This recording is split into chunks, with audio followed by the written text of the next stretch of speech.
Hello guys, welcome back to my channel and enjoy this fanfic part 1. Now let's start the fanfic. The young Naruto was walking around, wrapped up in his orange coat and orange pants. Damn it, why did I agree to this? Even the old man warned me not to go in here. If I survive this place, I'm blaming Kiba. The young boy mumbled and grunted to himself as he's climbing over a tree root, though he failed to realize there was a slight drop. Whoa. About a 5-foot drop. Luckily the route curves from the top towards the bottom, though it ended up causing Naruto to roll backwards like a ball. Though when he reached the bottom, Naruto ended up bumping into something, causing that something to turn around and bite Naruto on the arm.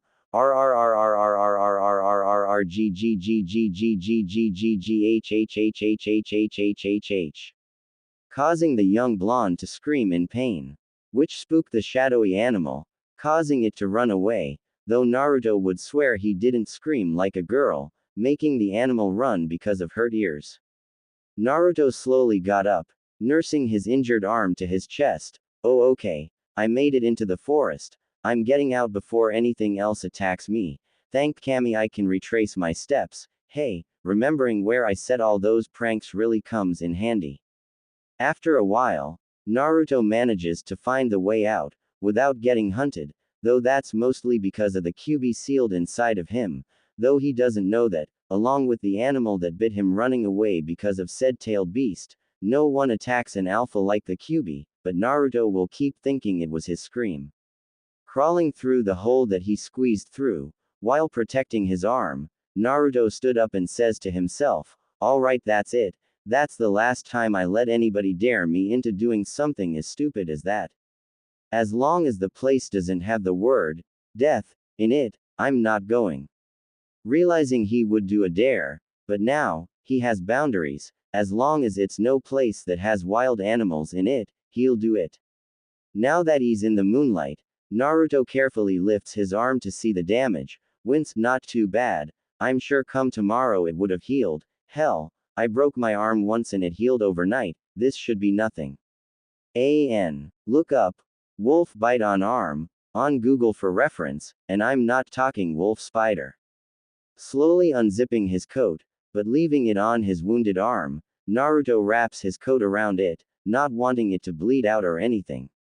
Slowly Naruto made it home, doing the same thing he did when he sneaked into the forest of death, hide from everyone so no one was the wiser. He manages to prank all types of ninjas. His stealth is bound to be greater than even Jiraiya, and we all know the perv gets caught because of his perverted giggling. Once inside his apartment, Naruto shuts the door and locks it, taking a deep breath and looking up with his head against the door.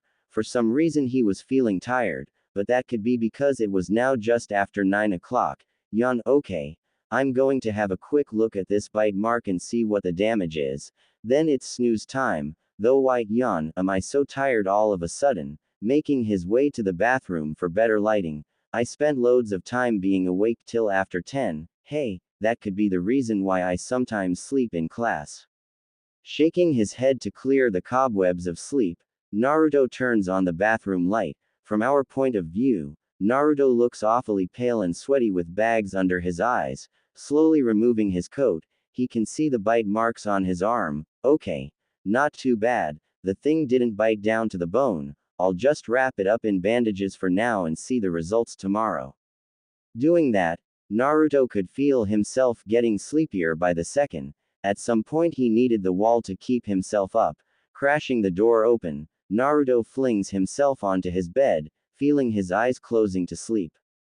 Through the night, Naruto could feel his body aching and burning up, making him remove his clothes in his sleep. What he doesn't know was a certain fox was doing something amazing inside Naruto.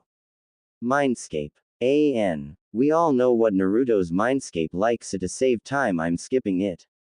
At the gates of the seal, QB couldn't believe its luck, or the luck of its container. Brat, you should be grateful with what I'm doing. If I wasn't sealed inside you, you'd be nothing but a wild beast after being bitten by a wolf with a virus that would destroy any lesser man via implosion. But with me here, I can tweak the virus to suit our needs, since that bastard with the mask would come back for me. this will give you the strength you need to overcome anything, by becoming a new type of being. Lifting its hand towards its face, Kyubi was holding another fox, but this one was an anthropomorphic fox, being calm in the presence of an alpha-like Kyubi. Just be patient, we wouldn't want to give these stupid villages another reason to hate you. You need to be able to control your animal urges, not to mention I need to make it so that your metabolism doesn't burn through a lot of food, that way you can live off the bare minimum of food without wasting money. Since the fox knows how Naruto is with money, it decided to change the virus enough so Naruto doesn't end up being too strange to everyone. Granted, he'll let the virus upgrade Naruto's body, along with having a taste for pig, chicken, cow, any meat not involved with humans, since it would raise too many red flags, causing people to want to kill Naruto more, and that would be bad for his own health. The fox, using its chakra to change the virus a little more. Done, now go and spread, become one with the boy and become the first ever, Werefox of Konoha, ha ha ha ha. A few days later, slowly, Naruto's eyes blinked open, feeling a little lightheaded, his vision was blurry. Where am I? Sitting up and looking around, he made his eyes focus on the room. Oh yeah, I'm in my apartment. Looking to the floor, Naruto sees a pair of boxers. Looking confused for a moment, he looks under the blanket. Oh, those must be mine. Grabbing the boxers and putting them on while still sitting on his bed, still dazed from what happened to him, Naruto tries to think of something, that is, until someone was banging on his door, with a loud voice yelling, "Oi Naruto, you better be up, I'm not missing class just because Iruka-sensei was too busy to get you." Naruto knows that voice, he knows it but can't quite remember it, like it's on the tip of his tongue.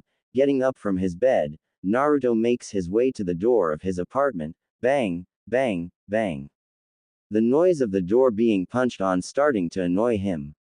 Reaching for the handle, Naruto yanks the door open. Would ya knock it off? I only just woken up after a fever and, is something wrong?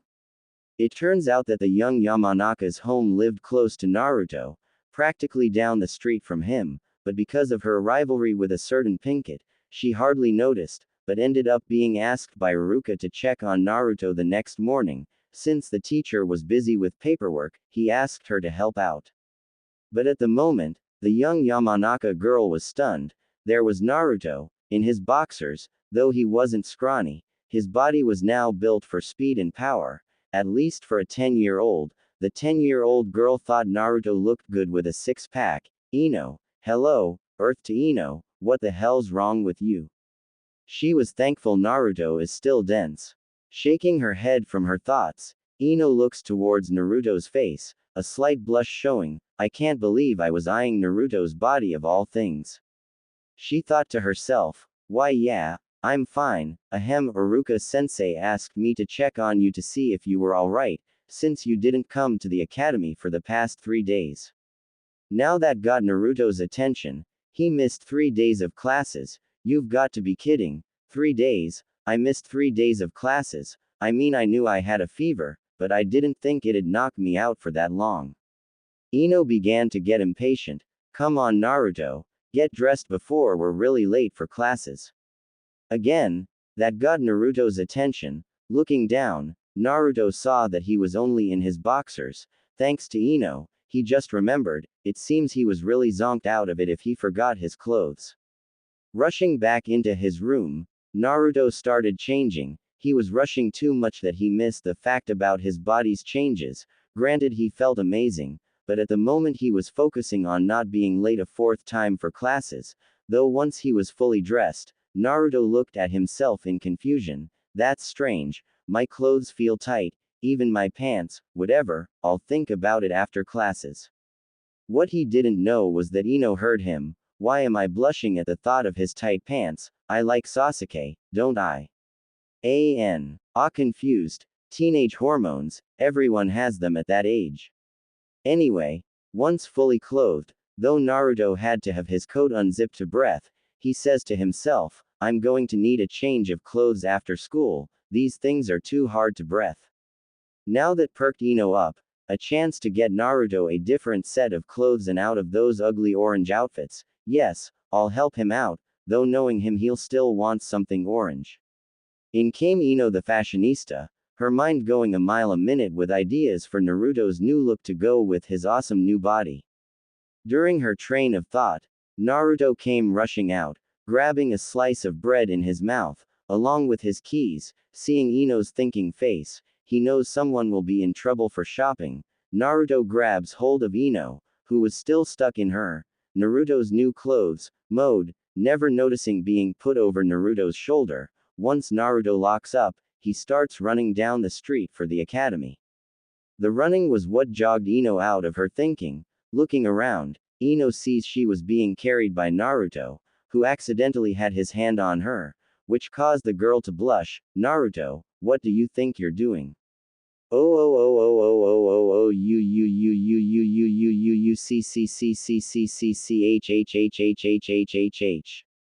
They were a few feet from the academy's entrance, when Ino ended up braining Naruto over the head, causing him to fall on his face and toss the girl off his shoulder, allowing her to land on her feet. Only her face was red, with Naruto ending up at her feet.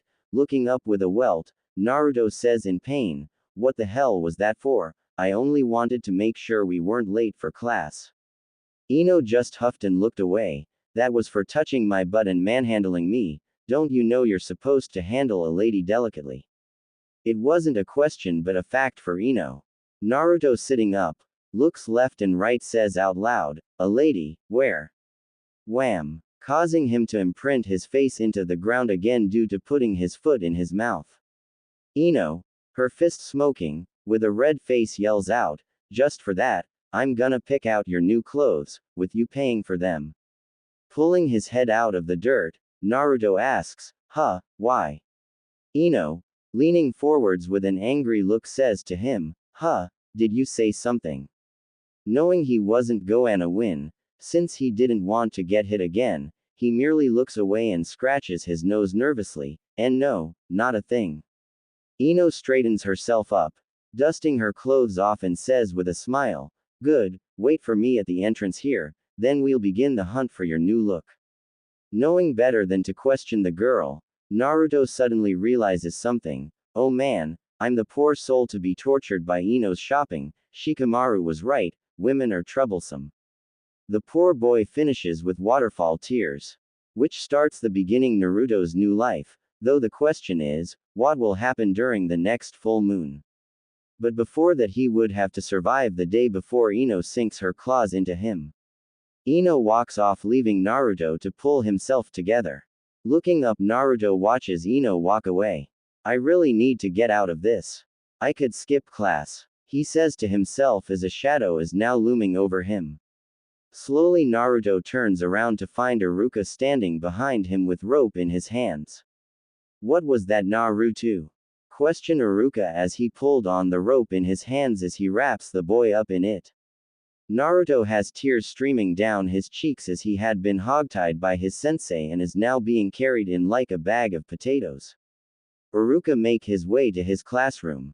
Out in the hallway he can hear his students fighting and talking.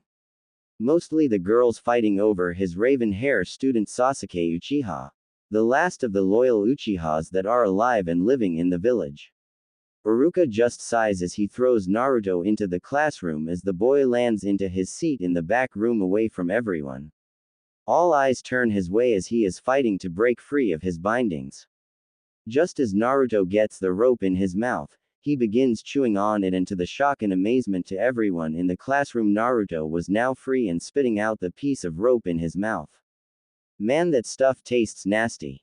When was the last time you washed that rope, Iruka-sensei?" questioned the blonde as he was now throwing the rope to the front of the class as Iruka pulled himself back together. Inside Naruto's mindscape, the Kyuubi just watched on, smirking. If only these fools knew what was going to happen in the coming days.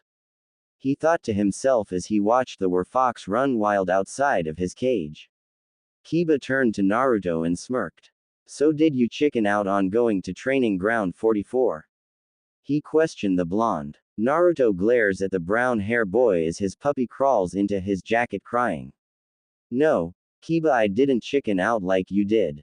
I went out there and something bit me, said Naruto as Kiba glared back. This made Shikamaru and Shino look over at Naruto. What do you mean something bit you? Asked Shikamaru as he was up from his nap. Like I said, I was wandering around the training ground when I bumped into something and it bit me. After that I went home, and I got a fever and passed out. When Ino showed up this morning I didn't know I had been sleeping for 3 days straight, said Naruto, now looking a little annoyed. He held up his arm and you could see on his jacket where something had bit him and some old blood. Did you even clean it out? Asked Kiba as he was shocked as he didn't smell the old blood right away. Naruto glares at him. Yeah, Kiba, I cleaned it out when I got home and wrapped it. I just haven't checked the bandages. As for Ino was pounding on my front door and didn't give me any time to look over the bite mark, he said with sarcasm dripping in his voice.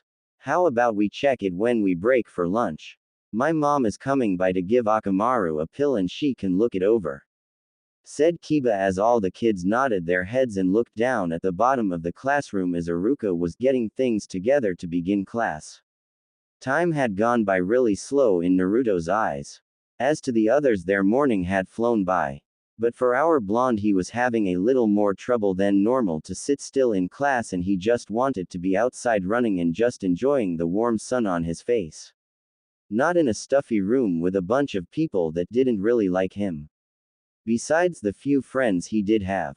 The lunch bell had finally gone off and all the kids had made a mad dash for the classroom door as Naruto opened the window next to his desk and jumped to the tree that was next to the window. He sat on the branch as he waited for the others to show up at the base of the tree. One by one Kiba, Shino, Choji, and Shikamaru had shown up and Naruto climbed down when they saw Sume walking over to them. Hey pup, called Sume as she saw Kiba. Kiba walked up to his mom grinning. Hey mom, he said. Sume looked over at the boys behind her son and saw Naruto. She smiled to herself. At least my pup is making friends with him, she thought to herself. But her thoughts were interrupted as Kiba asked something. What was that? She asked him. Kiba huffed. I asked if you could look at Naruto's arm. He was bitten by something over 3 days ago and he said he had a fever and has been sleeping for the past 3 days. So that is why he hadn't been at school, he told his mother. Sume raised an eyebrow to this. As long as she could remember, Naruto has never gotten sick and that boy has gone through hell and back and has been in pretty much perfect health. Sure, let me see his arms, she says as she walks over to the only blonde in the group of boys. Ino watches as she is off eating lunch with Hinata as she didn't feel like chasing after Sasuke today. Something deep inside of her screamed to flow the other blonde. But what she didn't know. Okay pup, take off that jacket and let me see your arms, orders Sume as she notices that everything that Naruto is wearing is too small for him. He does as she orders and removes his jacket and she sees the bandage on his arm. She reaches for his arm and slowly she removes the bandage and the smell of old blood is strong on the wrappings. But once she has it all off, there is just a small scare of wolf bite on his arm. Where did you get this bite from? Asked Sume as she was kicking into mother mode. Naruto looked at her a little nervous. I went to training ground 44 the other night after Kiba dared me. I slipped and bumped into something and it bit me, and I went home clean it up. Got sick and slept for 3 days, he explained. Sume turned and glared at her son. It promised him he was going to be in for it once he got home that afternoon. Well, it looks like it's pretty much all healed up. You should be fine from now on. But next time you should have gone to an adult to have had this checked out. For the animal that bit you could have been sick, and you could have ended up worse or even dead from the bite, she told him as Naruto and the other boys just paled at the idea of dying from a bite. I'll go to Gigi next time, said Naruto as he knew Sume knew who he was talking about. Good. Now you pups better eat something and return to class, ordered Sume as she watches the boys run off. I thought I killed the last wolf in the forest, she thought to herself as she left to visit the Hokage to let him know of the latest of Naruto's injuries and where he got it. Just something about left her feeling unsettled. But it might just be that a new wolf pack might have gotten into the village and no one in her clan smelt them. The hour of Naruto's doom had finally drawn, and he stood outside the academy waiting his date with the fashion demon of Konoha Ino Yamanaka. Why am I still waiting here? He asked himself as he looked to the village planning to make a break for it. For you know better and also know I would hunt you down and make you buy me a few outfits for wasting my time as well. Came the voice of Ino from behind him as he turned to see her stand there with her hand on her hip. Naruto just rolled his eyes at her. Fine, whatever. Come on, let's get this over and done with, said Naruto, never knowing these would be his famous last words to her. Ino, before we go to some of your favorite stores, I only have few places I am able to shop, said Naruto as he turns away from the platinum blonde girl. Ino glares at him. Well, if you stopped pranking half the village, maybe half the store owners would be a lot nicer to you. She scolded him. Yeah, keep telling yourself that. Believe that's the reason you see people treating me like shit, Naruto thought to himself as he headed to one of the stores that Choji's mom owns. Chichi Akamichi stood behind the counter as she saw Naruto and Ino walk into her store. Hello Naruto-kun. Ino-chan, said Chichi as she walks up to the children with a smile. Naruto grins at the large woman before him. Hi Kai-chan, he told her as he walks up to her for a hug. Ino watched the two interact with each other as she follows after her fellow blonde up to the large woman for a hug as well. Hello Kai mama, she told her childhood friend's mother. What brings you two here? Questioned Chi-Chi as she eyes them both. Naruto had a growth spurt and I'm going to make sure he is wearing something normal and not that orange monster he loves so much, said Ino as she makes a face at his orange jumpsuit. Hey, orange is awesome, defended Naruto as he was now pout as he watched the large woman now laughing at him. Well, you're more than welcome to find something here for him, said Chi-Chi as she went back behind the counter.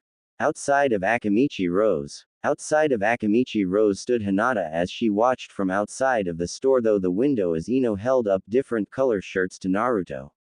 No, how can Ino-san be doing this to me? Questioned Hinata as she watched Hugh new blonde hair rival for the one she loves.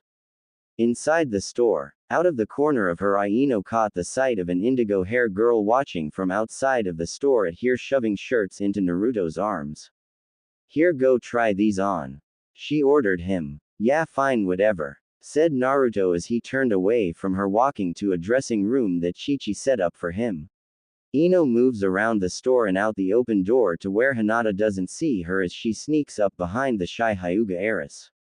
What are you doing, Hinata? Asked Ino with a smirk.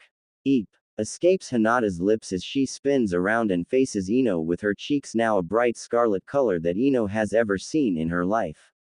I just wanted to see what you and Naruto-kun are doing. Ino nods her head to this. All I am doing is helping him find something new to wear.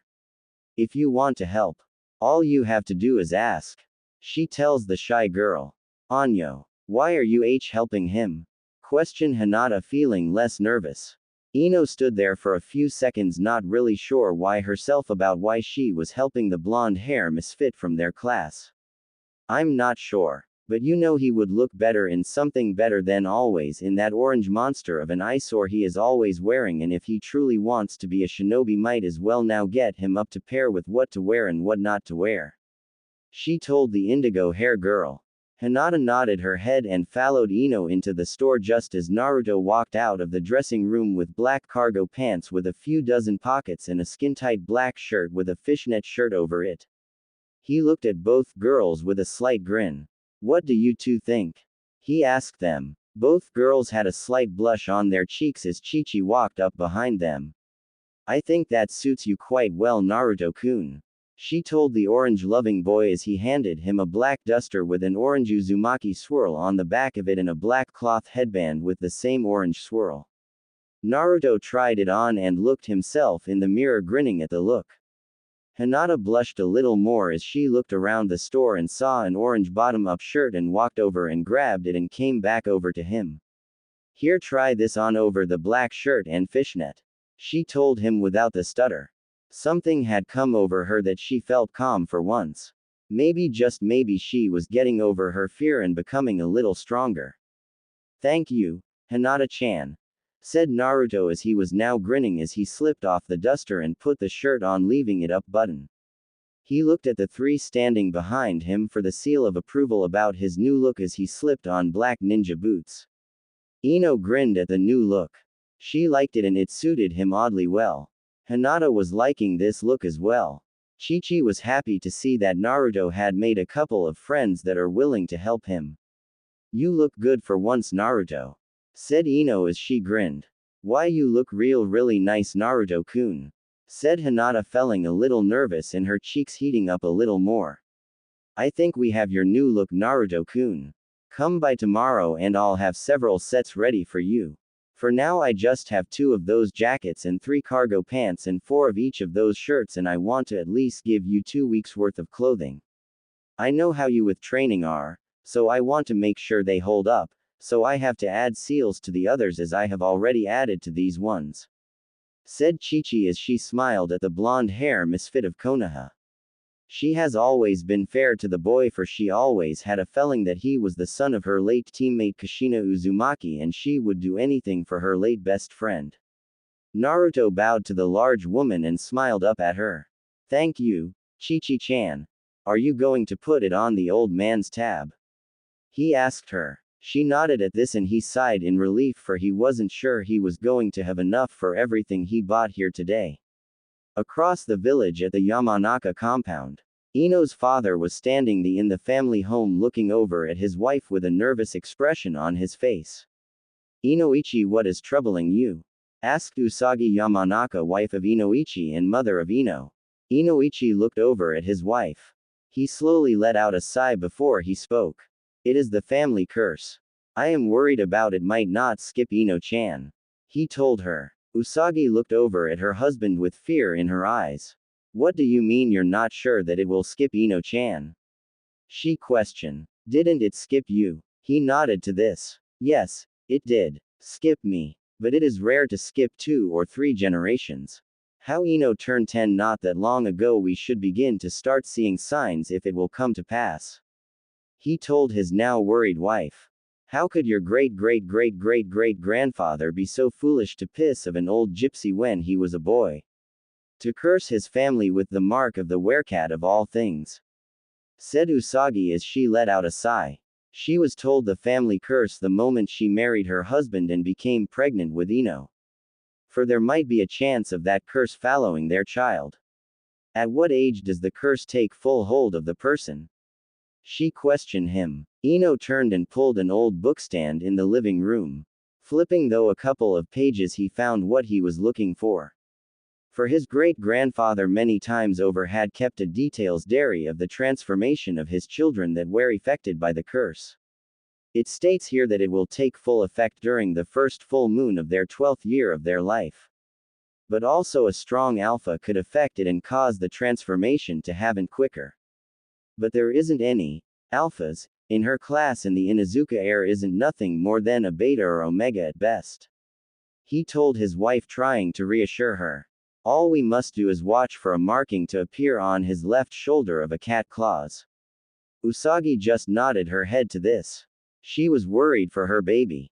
She knew her class had several strong boys and only 2 came to mind. One being the so-called rookie of the year, and the dead last for that boy seemed to be more than what he let on. Later that evening, Ino had finally gotten home from her shopping trip with Naruto and Hinata. He was surprisingly not as stupid as she believed him to be. He had walked her home and then walked Hinata home, for when they had finished shopping it was already late and it wouldn't look too well that 2 clan heirs walking alone home. So he took it upon himself to escort them both to their clan estates before making his way home. I'm home, said Ino as she walked into her family home. Hello, sweetie, called Usagi from the kitchen as she was making dinner for her family. Hello, princess. You're getting home kind of late today, questioned Inoichi as he watched his daughter put her bag down and walk into the kitchen towards her parents, as they had been chatting about the family curse all afternoon and evening. She smiled at both of them. Well, yeah, I had to help Naruto find something better to wear beside that ugly monster of an orange jumpsuit he loves so much. She told them both. Inoichi looked at his daughter a little puzzled. What do you mean you had to help him?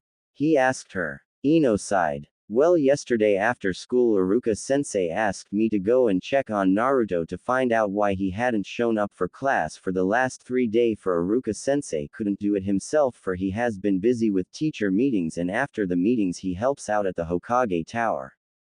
So how we don't live that far from Naruto, he figured I would be the best bet to ask.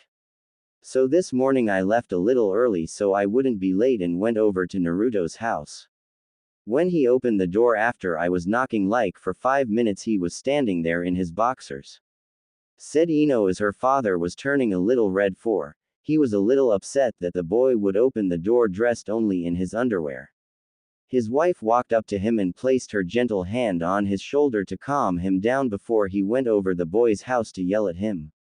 Go ahead and tell us what else happened, sweetie, said her mother. Ino nodded. When he opened the door that way, his boy wasn't like weak looking.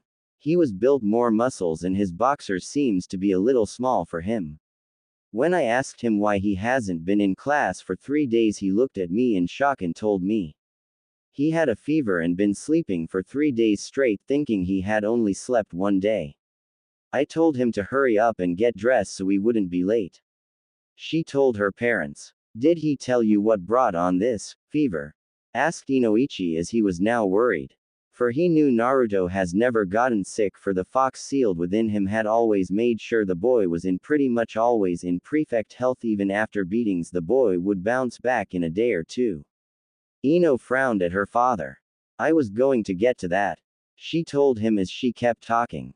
When he came back his clothes were too tight for him and I was shocked to see he has a growth spurt, and after seeing that I got lost and thought that he would need help with shopping, and during that time he picked me up and ran us both to school, and when we got there I hit him over the head. Oh, before I forget, I did ask what caused the fever and he said he got bitten by something in training ground 44. I guess he and Kiba had a bet to go there a couple days ago and Kiba chickened out, or more likely his mother threatened him, and he didn't show up and Naruto went all alone, and he said he slipped and bumped into something and it bit him.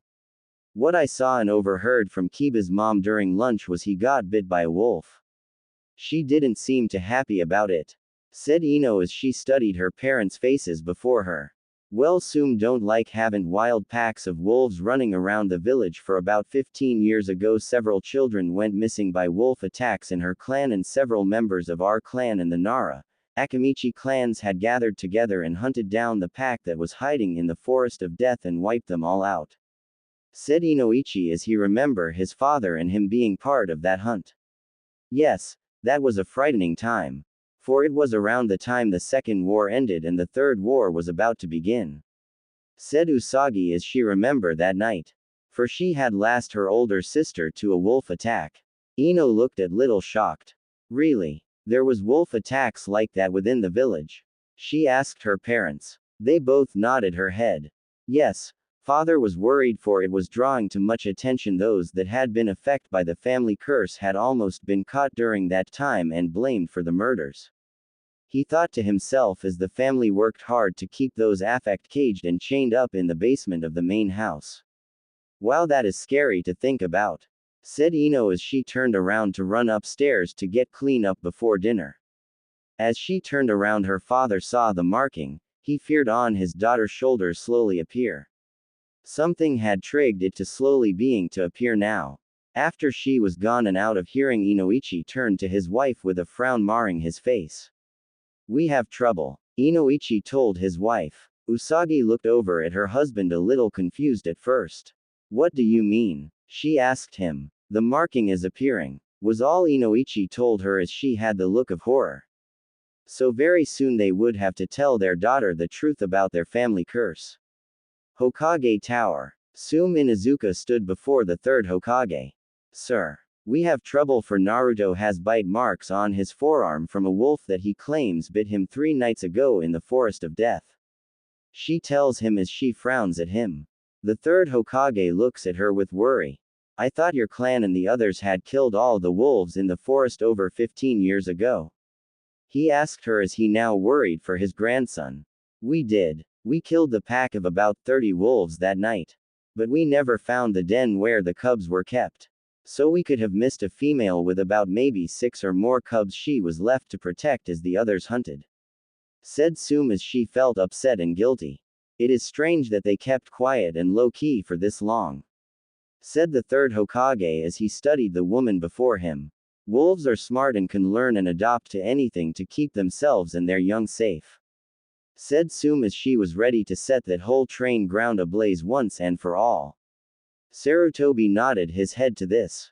Do you think your clan would be able this time to find the den?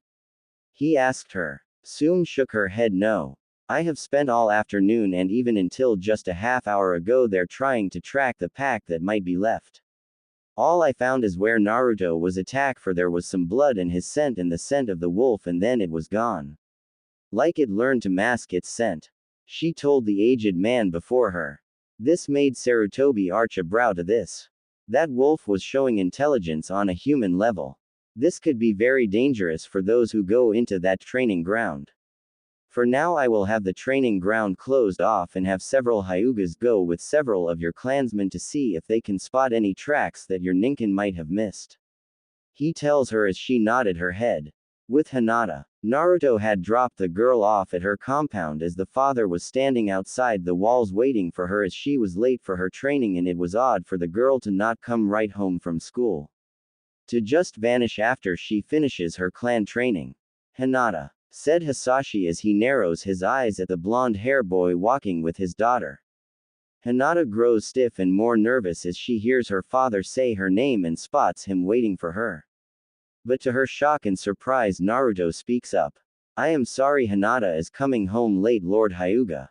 She was with myself and Ino Yamanaka at Lady Chichi Akamichi's clothing stop, aiding Ino-chan in helping me pick out proper attire of a young and up-and-coming shinobi like myself. Said Naruto. This shocked all around him, for he spoke in a way no one has ever heard him speak. For he has never shown any type of respect to anyone. Not even the Hokage himself has ever gotten his type of respect from the boy. Then you should have come straight here with Hinata and Miss Yamanaka and informed me or her personal guard of this. For Ko has been seeking the entire village for Hinata. Said Hisashi as he glared at the boy before him. I am sorry for the trouble that I have caused for her and her personal guard. All I ask is to be forgiven, as I didn't wish any trouble to befall my friend. Said Naruto. So he sees Hinata and Ino as his friend. Thought Hisashi as he turned around to walk back into the compound before stopping and once more looking at Naruto. Make sure you or Miss Yamanaka don't let this happen again. Come, Hinata, you have training to do. He said as he vanished behind. He opened gates as Hinata nodded her head and turned to Naruto. I'll see you tomorrow. Said Hinata, and with that she runs into her family compound and to find her father stand there just waiting and watching. Why did you become friends with the Yamanaka heirs and young Uzumaki? He questioned his daughter. Hinata looked up at her father. Today at lunch I became friends with Ino-chan, and after school with Naruto, as Ino-chan asked me to help her with Naruto-kun's new look.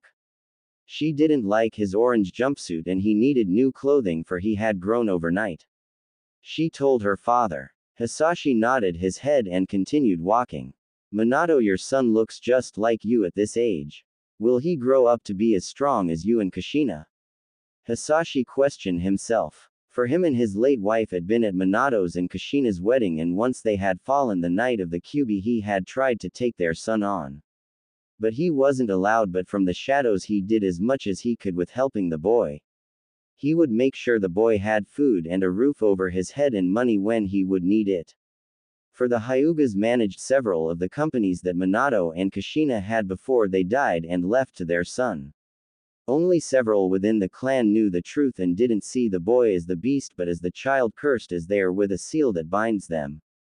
As he is bound to a beast, they are bound to the main branch of their family. Inside Naruto's mindscape, The Werefox virus had done some wonders to the mindscape as it changed it from a dank and dreary old sewer to a lush and beautiful forest as he worked on fixing the boy's mind and making him more cunning and intelligent. Something he was going to need when he undergone his first full moon and transformation into a Werefox. The QB was proud of himself for fixing the virus and making it more intelligent and cutting back on the primal menace that it would normally be. For his jailer to be behaving as a primal and mindless beast once he turned wouldn't work very well for either of them, for the villagers would demand his death even more so than what they already do now. It was a wonder the boy ever made it out alive on his birthday. Even the QB wasn't a miracle worker. It must have something to do with his mother's bloodline of being an Uzumaki, for they have insane healing, and then add in the QB. The boy was almost immortal. You've done well with the boy, the QB told the virus as the Werefox stood before the great nine-tailed beast. I've only done as you have asked of me, master, said the Werefox as it bowed to the mighty nine tails. The full moon is 3 nights from now. The boy shall be able to handle his first change.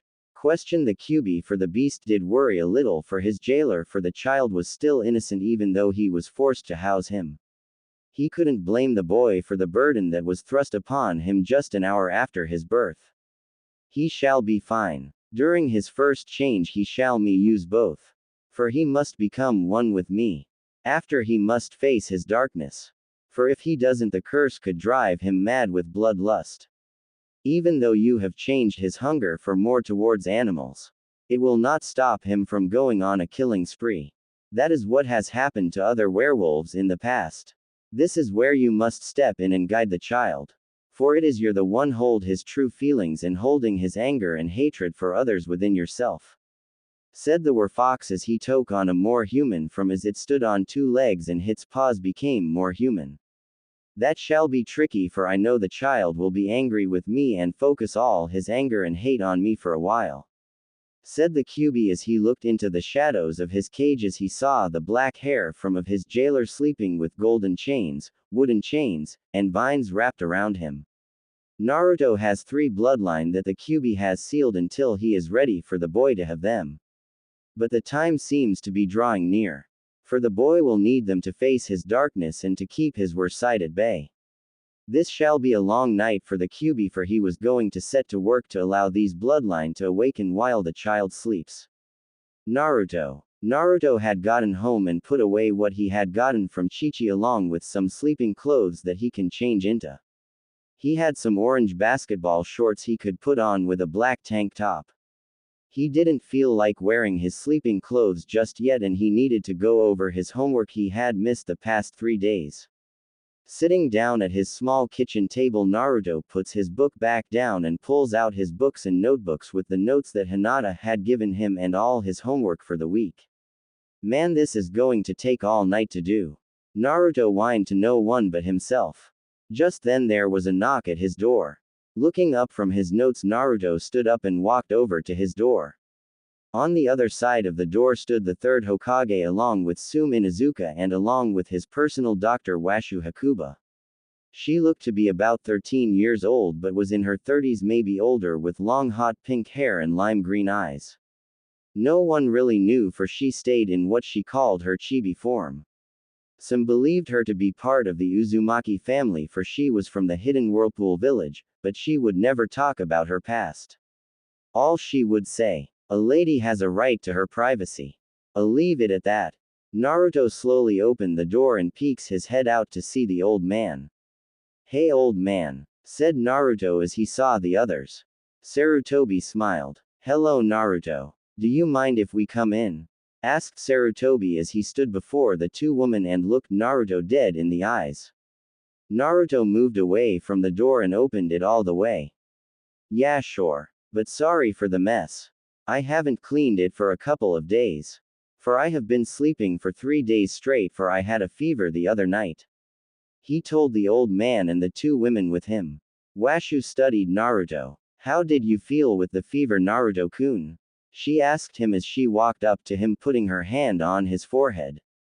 Naruto blinked a couple of times before he answered, as he needed to think for a couple of seconds. "Well, after I cleaned and bandaged my bite mark, I got really dizzy and sleepy and my body felt really warm. Before I knew it, I had passed out on top of my bed and woke up 3 days later to Ino pounding on my door, and during the time I was sleeping I somehow stripped out of my clothing and grew. He told him. For fact Naruto was no longer 4 feet 9 but about 5 feet 3, maybe a little taller. But Washu would need to take him to the hospital for a better checkup. I can see that, Naruto-kun. You don't look as small as you used to be, said Sarutobi as the young boy just glared at his grandfather figure. Not nice, old man. Not nice at all, said Naruto as he sat back down at the kitchen table looking at his homework that he was really wanting to get started and over and done with. So what brings you all by? He asks as he looks over at Sume Inuzuka. I reported to the Hokage about the bite mark on your forearm and he wanted your personal doctor to look at it, said Sume as he looked over at Naruto's still bandaged forearm. Naruto looked down at his arm and slightly frowned, as he had forgotten about it. You know, Naruto-kun, you hurt my feelings for not coming and seeing me right away. You could have gotten really sick and I would have never known. You know where I live, and you could have come to my home. Someone would have gone and got me if I was at the hospital, said Washu with a small pout as she was making her eyes all watery. Naruto couldn't help but blush and look away from Washu, for her antics always made him feel guilty and weird in some ways. He never knew why. I'm sorry, little Washu-chan, said Naruto looking sheepishly at her as he rubbed the back of his head. Washu grins as she walks up to Naruto, pulling him into a hug, barring his face into her sizable chest. That's okay, Naruto-kun. I forgive you this time, she tells him, letting him go. Now go sit down, so I can look at that bite mark on your forearm, she tells him as the others in the apartment sweat drop at her antics. Is she really a doctor? Questioned Sume to herself. Lucky little bastard. She never does that with me, pouted Sarutobi as he envied the young boy before him. Elsewhere, somewhere in the land of Moon, a man with long white hair looks over to the south to where the land of fire is. Something tells me I am missing something very perverted, and someone important to me is a very lucky bastard, he tells himself as he is spying on the girls at the beach for his latest book. Back with Naruto, Washu pulls out a scroll and unrolls it and focuses her chakra into it as a medical bag pops out, and next it a laptop computer appears with 2 small dolls that look like her standing on each side of it. Sume was a little creeped out by the dolls. Alright, Naruto-kun, put your arm on the table so I can look it over, says Washu as she had moved his books and homework and placed a white cloth down and put on blue gloves. Naruto does as he is told as Washu removes his bandages and sees that the bite mark is fully healed, and only thing left is the teeth markings where the beast had bitten him. Said Washu as she looked it over and typed something on her computer and pulled a camera out of nowhere and took several pictures of it. Well, it healed nicely, and it appears you will have scares for once in your life. Which is odd, for you have never scared before, said Washu as she pulls out a needle and several tubes. She was going to need to take several blood samples to make sure he didn't have any infections or anything in his blood. I need you to hold still so I can get some blood samples to make sure you don't get sick, she tells him as she cleans his arms and draws several tubes of blood. The QB watches from within the boy and pushes forth his bloodlines and hides the Werefox virus from the odd pink hair doctor. He didn't trust her as far as he could hit her with his 9 tails, for her chakra felt old than his father's. That damn woman can be troublesome, for she isn't like all those other monkeys, and I believe if anyone could find the Werefox virus, she would be the one that could find it, he thought to himself as the virus hid in his cage with him. There, that didn't hurt too badly, asked Washu as she grinned at the boy before her. Naruto just smiled at her. Nah, it was fine, little Washu, he tells her. So can I get back to my homework, or is there something else that you all needed? He asked them. Sume looked at Naruto with a little worry in her eyes. Did you see what bit you? She asked the boy as the Hokage and Washu looked into his refrigerator and cupboards to make sure he had food to eat. All they found was ramen. Washu frowned as well as the Hokage as he motioned with his hand as a Neko Anbu appeared before him. Neko, could you go shopping for Naruto-kun and get him about 2 months worth of food? For he is growing, and he is going to be eating more. So that will last him about 2 weeks, maybe 3. He tells her as he goes back to listening to Sume and Naruto talking.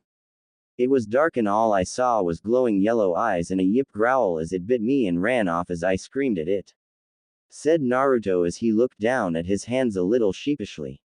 Sume nodded her head. Thank you, Naruto. She tells him as she turns to the third.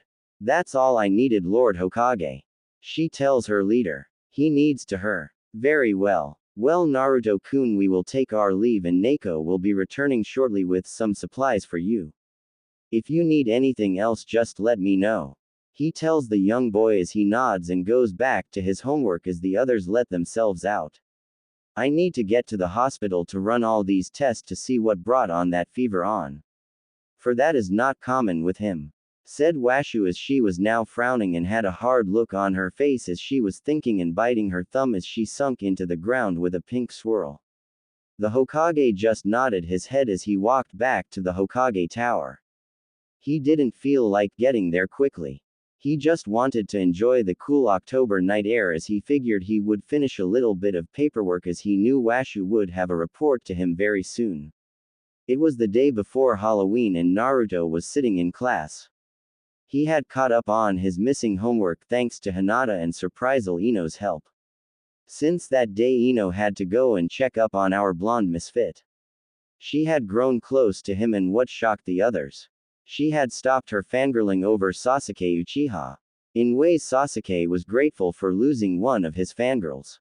But also, he was a little upset for she is a clan heiress and of better breeding stock than the other girls that are chasing after. Granted, a couple of them are from councilman family or have claims to be related to nobles. But that was it, they were just claims and that wouldn't do for when he was ready to rebuild his clan. But that was something he would worry about once he was ready and much older for. So what are you going to be for Halloween? Asked Naruto to the 2 girls that now joined his little group. Anyo. I really haven't thought about it. For I have to take my little sister out trick-or-treating. Said Hinata as she was stuttering less and was blushing a lot less as well. Kiba grinned at her. Well, I'm going as vampire. Naruto laughed. That is a fitting costume for you, Kiba. He told the dog boy. Kiba looked at him a little puzzled. Why do you say that? He questioned, not knowing he was setting himself up for something. Naruto grinned even more before he spoke. For I always knew you, Ed, and by being a vampire you're showing you even more. He joked as Kiba growled at him as the others just laughed at the lame joke. Well, I'm going as Little Red Riding Hood. Said Ino as she was grinning. All I need is a big bad wolf. As she said this, she was looking at Naruto. Naruto for once caught on and looked over at Ino. I really haven't thought about what I'm going to be for Halloween. But a werewolf sounds pretty awesome if you think about it. He said with a huge grin. Hey, Ino, why didn't you ask me to be your werewolf to go along with your costume? Questioned Kiba as he was now pouting at the blonde girl before him. Ino narrowed her eyes at Kiba. Because you as a wolf, and I think you would be a good vampire, for you really do at everything you do. She told him as he was now in the corner pouting and drawing little circles with his finger as the others just laughed. Troublesome blondes. Sighed Shikamaru as he just listened to his friends plan out their night out. Ino had gotten to talking to Hinata about what she should dress up as. As the boys talked some more and took it one step farther and did a henge into what he thought a werewolf looked like. Before everyone was a blonde with a small hints of orange fur werewolf with glowing crimson eyes, and his clothes took on a tattered and ripped look to them. Wow man, that is awesome. Said Kiba as he was shocked as what he was seeing. Even his puppy Akamaru was shocked at the sight before him. He barked at his human partner. Kiba looked down at the puppy. What is that, boy? He said as he paused and sniffed the air around Naruto. What, you're right. He does smell like a wolf. Man, Naruto, I don't know how you do it, but that is awesome. Ino grinned. You're going to look awesome in class tomorrow for the Halloween party. But do you think you can hold that henge all day? She asked the blonde-hair werewolf before her. Naruto grinned at her. Yeah, I'm able to hold it for about 2 days. I have tested out henge likes this before once we learned this in class last year. He told them all. Not knowing what was going on inside his mind, the Kyuubi and the Werefox both grinned. The boy, without knowing it, had an idea of what he was going to look like once to change the following night. But they figure they would allow him his fun for once in his short miserable life. But once 2 a.m. rolled around and the moon was at its highest, he was theirs and he might not like what was going to happen. Very soon, brat, we will meet, and you will understand what happened that accursed night, thought the Kyuubi to himself as he watched the chains, wood, and vines loosen on the dark part of Naruto's soul. I hope his faith in this human child isn't wasted. For if he proves to be strong enough to overpower this curse, many great things lay ahead of him, thought the Werefox virus. The one that bite Naruto that night was the new alpha born to the pack that was killed by all the shinobi 15 years ago. But during those 15 years of hiding and eating scraps and trying not to be caught, the wolf had gotten weak and sick. This was her last chance at finding a mate or passing on her curse to a new alpha, and by biting the boy, she had subconsciously made him the new alpha. Something that he would have to prove in time. For one other made it out that night 15 years ago and hungers for that title of alpha. Back with the others. So we will all meet at Hinata-chan's compound, and at 9 p.m. we will send her sister off with Ko and go to the Halloween party at Ino-chan's parents are having, said Naruto as he was looking forward to his first Halloween that he would be able to enjoy himself. For this henge no one would know it's him and not have to worry about the candy being poisoned. But he would still take it to Washu. For the woman had an odd way of checking all the candy for the boy. Thanks, sounds great, and I believe my father will be at the party. So I don't have to trouble anyone to walk me home afterwards, said Hinata as she was a little nervous now. Naruto grins. It's no trouble walking you home, Hinata-chan, he told her. Anyways, Hinata, I think my dad asked your dad if you could stay over that night. For that what I was going to ask you, said Ino as she smiled at the shy heiress. During these past couple of days they had become the best of friends, and oddly enough, if it wasn't for Naruto, they don't think they would have become best friends. Until maybe later in life. As the group talked about Ino's family's Halloween party, Sakura came walking around the corner of the academy building. She saw Ino and Hinata sitting next to each other with Naruto laying down in front of them as they all chatted as the others made up the circle. She walked up to them. Hey Piggy, said Sakura as she was glaring at the blonde-hair girl. Ino looks up to see the pinkett. What is it, billboard brow? She asked with annoyance lacing her voice. Sakura narrowed her eyes at the platinum blonde. We missed you at the club meeting last night, she told her. Ha. Sorry Sakura, I have better things to do with my time than chase some boy around, said Ino. This shocked everyone as no one would have ever thought that Ino Yamanaka, the president of the We Love Sasuke Uchiha fan club, would ever say that about the boy in a million years. Well, I guess that means Sasuke-kun is all mine then, said Sakura with a smug smile on her face. I guess so. But have been questioning as of late if Sasuke is gay, for he never really talks to us and only ever stares at Naruto when he is in class, said Ino as now Naruto is turning green and the other guys are paling at the idea of Sasuke checking them out. You can blame that on some crazy Sasuke CMV that I even thought about that. YouTube a grand but evil thing at times. Don't you dare say that about my Sasuke-kun, screeched Sakura as she was now in Ino's face. Ino, now jumping to her feet, let out a soft cat-like growl as her eyes flash a slight yellow, but one had to be watching to catch it, and guess who caught it? Well, 3 people did. But Sakura was still clueless to the danger she was in. I will speak about anyone. Any way I please. For who do you think you are ordering me around?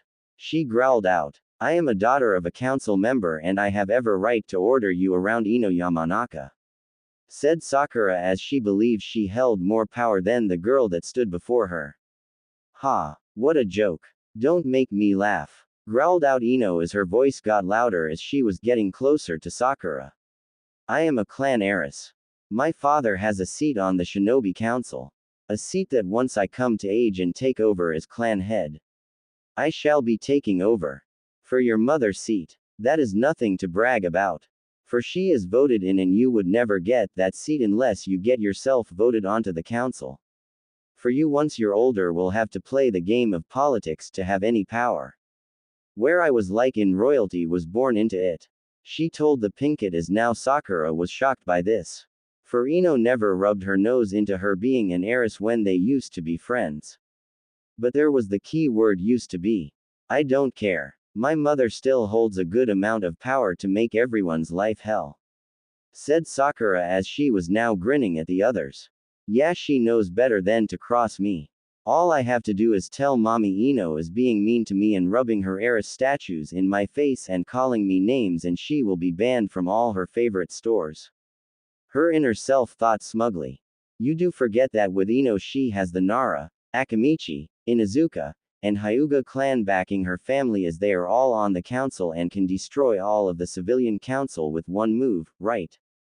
Questioned Naruto as the other just looked at him with shock. It appeared someone was listening in class for once.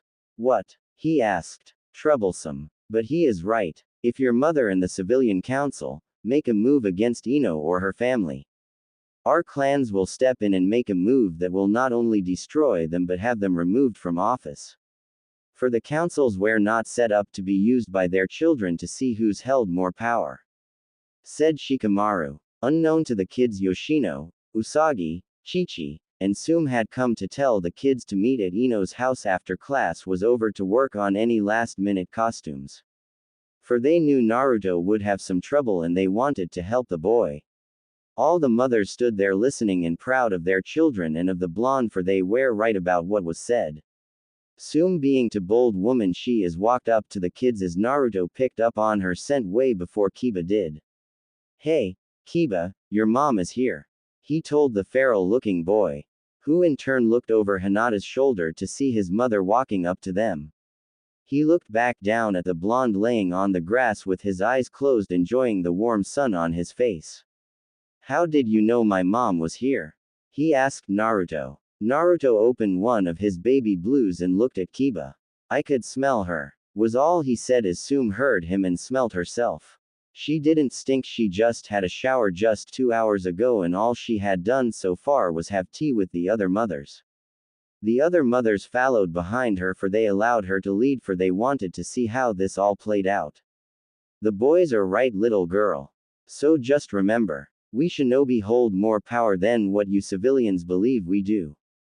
For this is a military village, not a civilian village, and if your mother and the others don't like that, I'm sure I can pay a few genin teams to pack up their shit for them to move to another village that is all civilian and they can deal with bandit raids every couple of days to weeks. As for living in this village, they are safe from that worry. But the only thing they must worry about and fear is an attack from another village on our own, said Sum as she was glaring at the now frightened Pinkett. No ma'am, was all Sakura said as she ran away from the feral-looking woman. Was it something I said? Asked Sum as she was grinning. Kiba rolled around on the dirt laughing. That was great, mom. You knocked her down a few notches. She thinks her shit doesn't stink because her mother is on the civilian council and that she can get away with murder. He tells his mother. Well, the girl is wrong.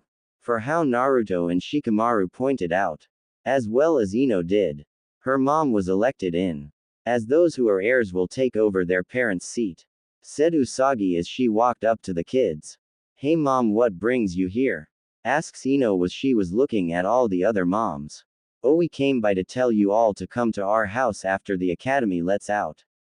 For we are going to finish all your Halloween costumes, and yes, Hinata, your father already knows, and your sister will be there for she wants to see what you pick out, said Usagi as she smiles at the shy heiress. Thank you, says Hinata as she stands to bow to the women before her. Naruto grins. I got my costume covered, he tells the others. Oh, asks Yoshino as she looks at the boy. What are you going to be? She asks him. I'm going to be the big bad werewolf to Ino's little Red Riding Hood costume. Says Naruto as the mothers are snickering at this. Oh how cute. Says Chi-Chi. Naruto looks at her a little puzzled but doesn't say anything as Ino and Hinata both blush as they catch on to what Chi-Chi is saying. Just as Naruto is going to ask what makes his costume so cute, the bell rings. Their lunch break was over, and it was time to head back into the classroom to their awaiting teachers. One they all loved as the other they could really careless about. With that they say their goodbyes and leave the mothers to talk among themselves. Chi-Chi looks over at Usagi. It's so adorable that they are doing a couple's costume. She tells her longtime friend. Usagi looks over at her friend and the other ladies. It is very sweet and cute. I am happy that my little Ino-chan is now hanging out with true friends and not wasting her time with those fangirls. Those girls that chase after that bratty Uchiha boy are so toxic.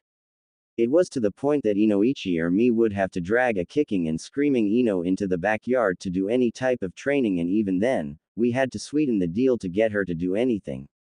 She tells the others. It appears since that day she came into my store with Naruto. She has grown a lot.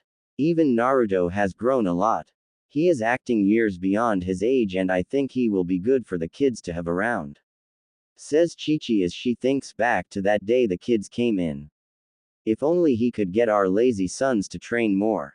I would be happier. Said Yoshino as she is now grinning at a knowing Sum. I agree, and that pup has the air of an alpha. That is something that will push my son in the future, and if need be, I might have to have the boy kick my sons and prove the point of a natural born alpha to a beta that parades around as an alpha. Said Sum as she is now thinking about the future of her clan and village. The day flew by as the final bell of the day went off and all the genin hopefuls ran out of the classroom. As for Naruto, he left the same way he did during their lunch. For he didn't want Sasuke anywhere near him. With just that thought of the boy maybe liking him in that way, it frightened Naruto and he didn't like it one little bit. Hospital. Washu sat in her own private lab in the basement of the hospital as she looked over all the bloodwork she had down on Naruto. Okay, my little guinea pig, what secrets are you hiding from me? She says to no one but herself. Washu, you are the greatest. Says Doll 1. Washu, you will know all his secrets before the day is out. Says Doll 2. Washu looks over at her two little dolls that she loves creeping people out with. I know. For I am a super genius and with my help I will make Naruto-kun very strong. I don't give a damn what those old fools says. Sarutobi needs to replace his personal council, for all they have done is bring this village to the edge of destruction more times than I care to think about. She tells them as she looks over the printout that is flowing out of her computer next to her. A mischievous slowly makes its way across her lips. This is just the thing I need. With this, Naruto-kun will get what his parents left him and I will be able to carry out what I promised Kushina-chan.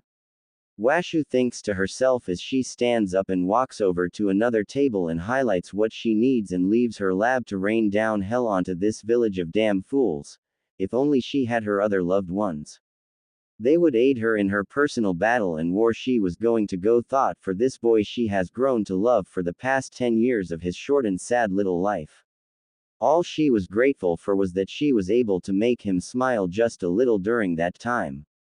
Hokage's tower. Hokage's office. Sarutobi sits at his desk just looking at all the damn paperwork the civilian council and his elders are pushing on him just the day before Halloween. He was so wishing to have the say to take his grandson out and watch the children of the village run around and enjoy themselves as he used to in the days of old. In the days before he was forced back into office and before that horrible night a child of this village was forced to live with the most horrendous of burdens. Old man, I have something I need to talk to you about. Said Washu as she comes up though his floor in a pink swirl of light with cherry blossom all around her. He looks up from his paperwork. You know, Washu, as your leader you must show me some degree of respect. He tells her as he pushes his paperwork aside. The day you stop using that crystal ball to spy on the hot spring I will give you the proper respect. Washu tells him with a grin as she knows she has gotten him there. But when they are around others, she will respect him. But when they are alone like they are now, she will be herself and put the old man in his place. Clearing his throat and looking over to the left and right corner of his office, and he can tell that his two female Anbu were ready to kill him. By what he could feel of their killer intent for him. Washu, what brings you to my office? For you never come unless I have to call for you or Naruto is hurt. He asks as he feels a little nervous now as he is worried for his blonde-hair grandson. Washu grins at the old man before her. Naruto is fine. I am here to tell you what I found in his blood work and what I am about to tell you. She tells him as a wicked grin graces her lips. It will rock the very foundation of this village, and you will have to give over my student's family scrolls to her son. I don't give a damn you believe he is too young. For after that attack in the Forest of Death, Naru-chan has awoken 3 bloodlines. She tells him as she watches his face. The long-forgotten pipe falls out of Sarutobi's mouth as he looks at the pink-haired chibi woman before him. He jade-green eyes holding more power than he has ever seen before. What do you mean 3 bloodlines, and are you sure I have to tell him now? He questions as he was hoping to push it off for as long as he could. Maybe even make Jiraiya tell him. I believe by this very full moon. Like in many of the Uzumakis in the past. His bloodline will awaken. For it is after the first full moon on their 10th year of life their bloodlines awaken. As for our little Naruto-chan, he hold 3 of the main family's bloodlines. One that everyone only believed that the Senjus only held. But I can tell you, that isn't true. For there was about 15 Uzumakis in their history that held wood release, and they all belong to the main royal family. Then there are the chakra chains only believed that the woman of the main royal family could use, but there were about 3 men that could use them as well. For they became the village priest or monks, for they wanted to have children to pass on their bloodline limit to them as well. So it wouldn't end there. Then the rarest of them all, the poison ivy bloodline release. With this bloodline limit, Naruto becomes the very poison he can make from planets. Just from kissing him or just a touch, he can poison you, and there would be no way of knowing, and there isn't a way to counter it. Unless he does it himself for you. That is why I told you, he will need to know who his parents are, and as his godmother I want to move him into his family clan estate that the civilian council along with your elders have been trying to break into for years. Don't lie to me, for I know the truth, for I have been watching them and have stopped them many times in the past, and that Danzo doesn't care too much for me. And I swear to you, if that mummy of a man doesn't stop trying to kidnap or poison the boy to make into his own weapon or tool, I will kill all the elders. There will be nothing you can do to stop me, for I hold more power than you or our Fire Lord. For he is the figurehead I have running things for me, as I am the one who calls all the shots from the shadows. Washu tells him as she was now standing before him as her adult self with some of her goddess power rolling off of her. Her power is so insane that all the hidden Anbu and the little spies that Danzo has hidden in the office all fall like flies. Sarutobi looks to his far left and far right to see 2 root Anbu laying on the ground choking to breath as the 2 dolls that always appeared on Washu's laptop stand on their shoulders holding needles with something glowing green in them. It appears your old friend has been spying on you once again, and this is the last time my 2 dolls will take care of them. For here is all that Danzo has done in the shadows, to the point of trying to blackmail my puppet of a figurehead to gain more power and to overthrow you as Hokage, for he believes he is better suited than yourself. As well, the files on your desk are under a jutsu that makes them copy themselves after every 2 hours if you don't finish the stack in the allowed time limit. This was set up to keep you busy so they can work in the shows to kill Naruto or kidnap him. She tells him as they both watch the stack of paperwork grow by 100. This all shocked Sarutobi as he looked over the files that Washu handed him. It had listed all those in the bandage man's pocket. How did you get all of this? Asked Sarutobi as he was pulled out of his shock. We gathered all of this. Said Doll 1. We are just more than puppets and have free will to move around and do as we wish. Says Doll 2 as they are now both on Washu's shoulder. They make the perfect spies, for who's going to pay any mind to 2 dolls that a child left laying around or some root took away from a child Danzo bought or kidnapped. They are both easily overlooked and have been gathering intel for me for years. Enough to build the case that I give to you. Besides the files that my other puppet gave me. Washu tells him as there is a knock at the door. Enter, said Sarutobi as he is trying to get over his shock at what was all given to him. He has missed so much in his blind faith he had in his former teammates and the people he asked to help aid him in running this village. A village that at the end of the day, he held all the power over. Not them, even though those fools believed to be more powerful than him. The second coming is the second god of all shinobi. Entering his office was Shikaku Nara, Inoichi Yamanaka, Commander Dragon, Ibiki Morino, all important people and heads of his military branches. Washu smirked as she kept her adult form as she turned to the men. Good afternoon, gentlemen. I am glad you all came when I called for you. She told them all as Sarutobi looked at her questioningly. I sent for them for once I knew you had these files. You would be very busy with them doing your damn job and cleaning up the mess you allowed to happen all those years ago as you took the hat of Hokage. She growls out as Sarutobi sits up straight and looks over at his four commanders. In this file are list of people who have been acting behind my back and of our Fire Lord's back. They are to be brought in and questioned, and depending on what they have done, they will either go to prison or be sentenced to death, said Sarutobi as each man straightens and looks at their leader with shock. For they never knew if this day would come. I do want you to make a point and have their executions done in public to stop the next fool from believing they are above my final word as the true Fire Lord, said Washu as all the men look at her wide-eyed. They believe her to be some insane woman that Anko and the other ice queens just hung out with. But the air of power and royalty did come off of her in waves as she stood before them, and they could tell she was the one that did hold all the chips and that the man they believed to be their Fire Lord was just some fool she allows to live the good life as she does as she wishes. As for that man has to report to her, and if by what they just seen, if he steps out of line, she will just end his life and replace him with the next fool wanting an easy job. Naruto and gang. Unknown to Naruto and the others, their lives were going to change here shortly. But for now they all just wanted to have a good time and plan out what they wanted to do for Halloween. Hinata, I think you look lovely, or a water fairy, said Yoshino as she finishes the girl's powder blue skirt. Hinata blushes as she looks down at the Nara clan's mother. Then thank you, she told her with a bundle of nerves. Oh sister, please stop being so shy. She is right, you do look lovely as a water fairy, said Hanabi as she looks down at the dark angel costume that Chichi is helping her with. I'm going to look cool tomorrow for class, she says with a grin. Why yes, the dark angel of our clan, said Hinata with a giggle.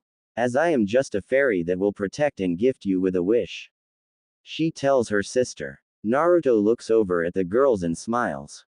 I'm glad we are all going to have fun tomorrow night, he tells them as he puts on the pants and shirt that Sume gives him.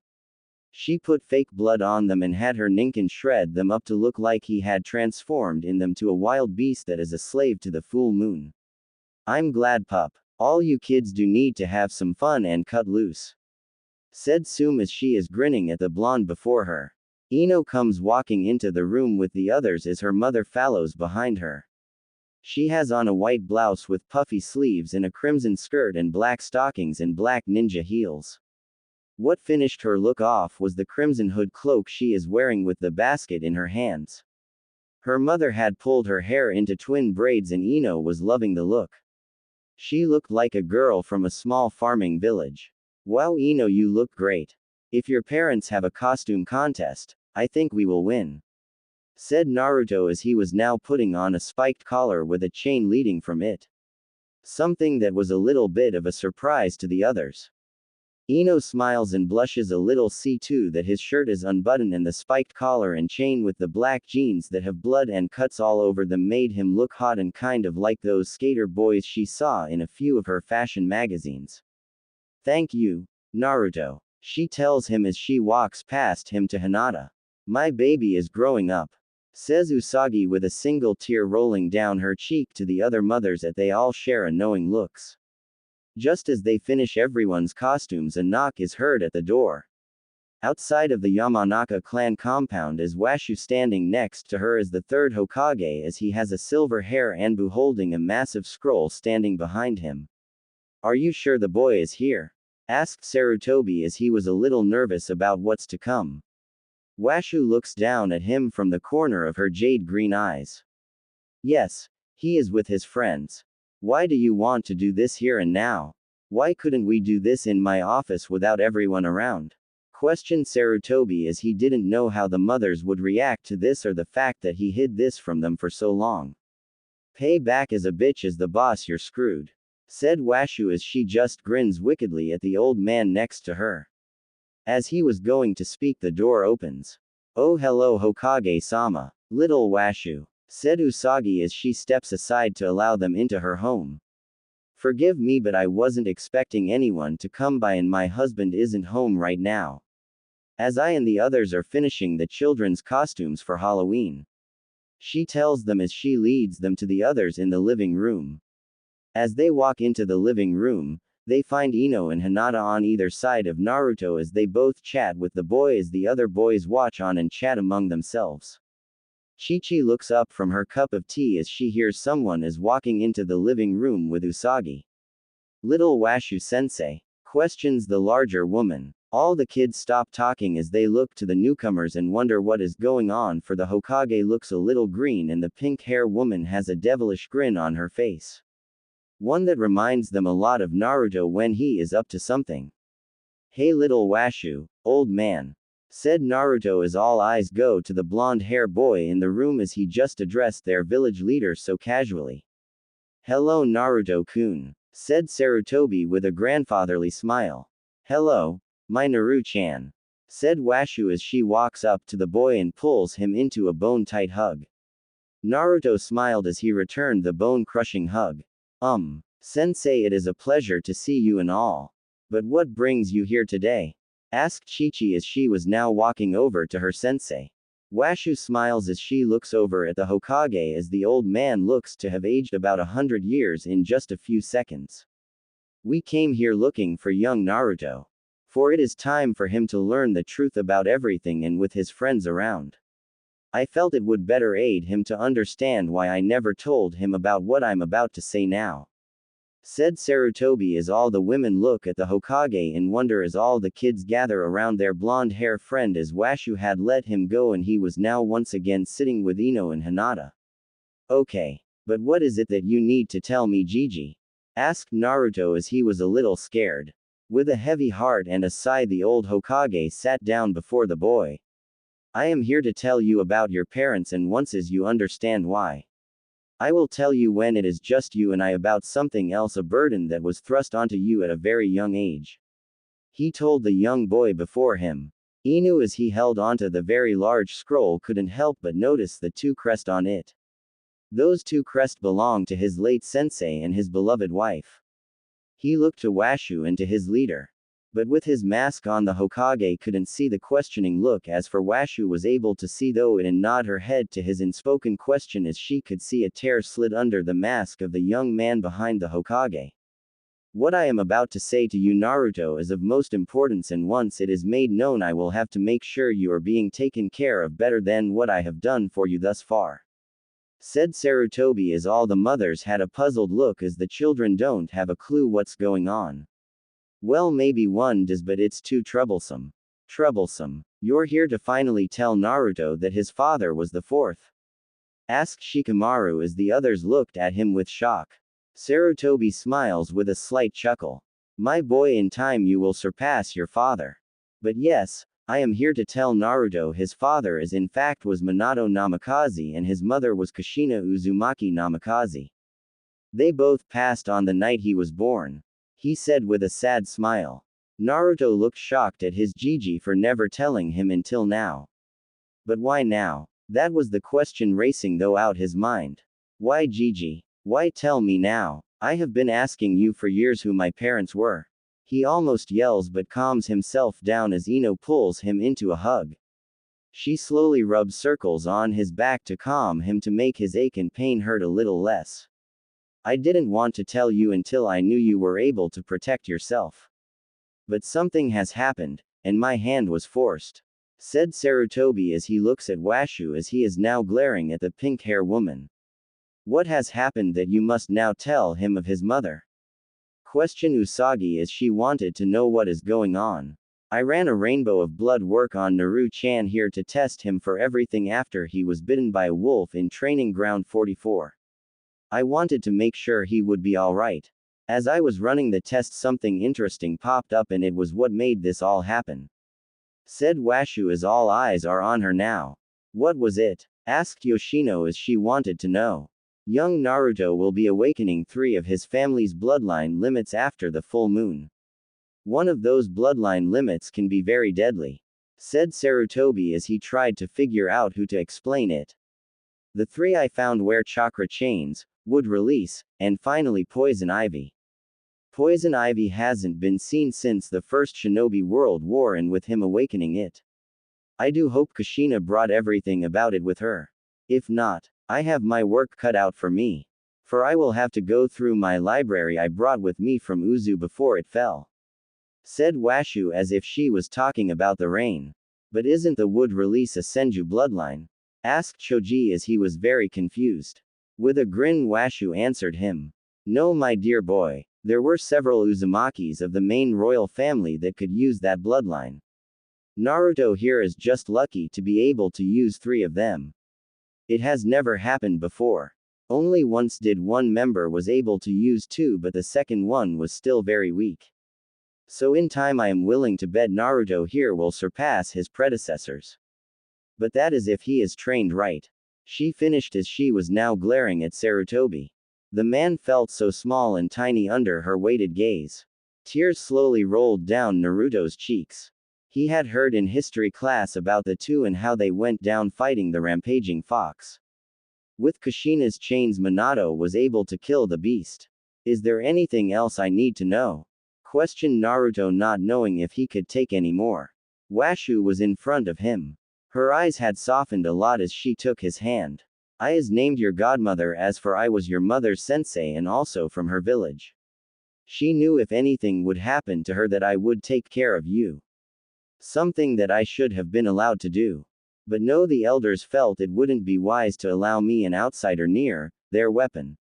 She complained as Naruto looked at confused as how she was complaining about him being a weapon.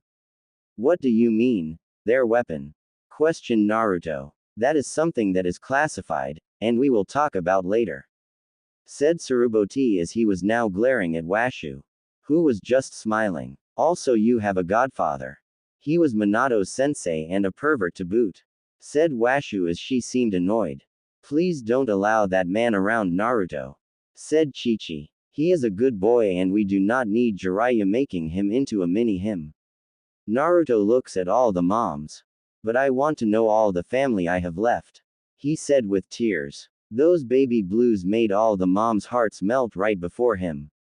Fine. But if he tries to make you do any peeping on anyone with him as he calls, research, let us know and we will handle him. Said Yoshino as she was now holding a cast iron frying pan. At the edge of the land of fire.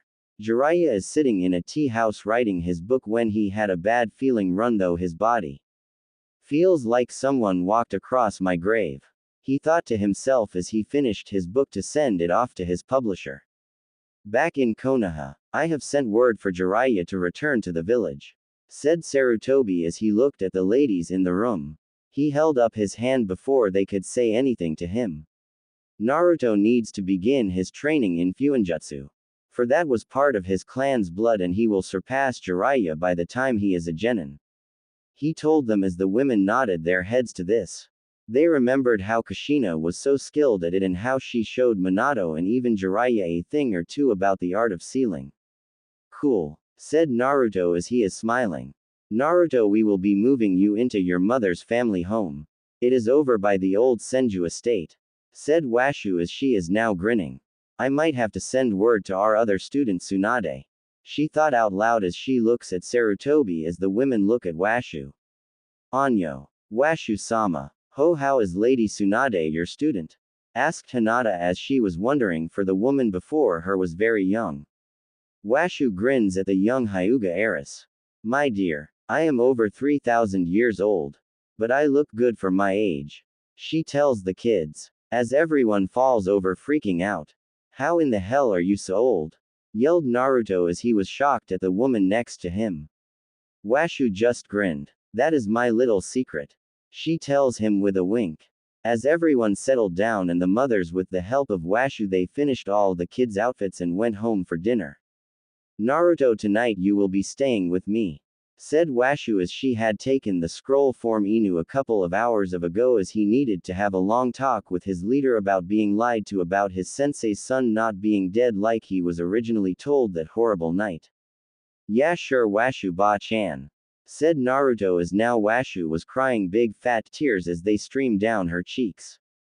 Why don't you call me Washu ne-chan? Washu asks Naruto as he grins at her. He returns her grin with his own devilish grin.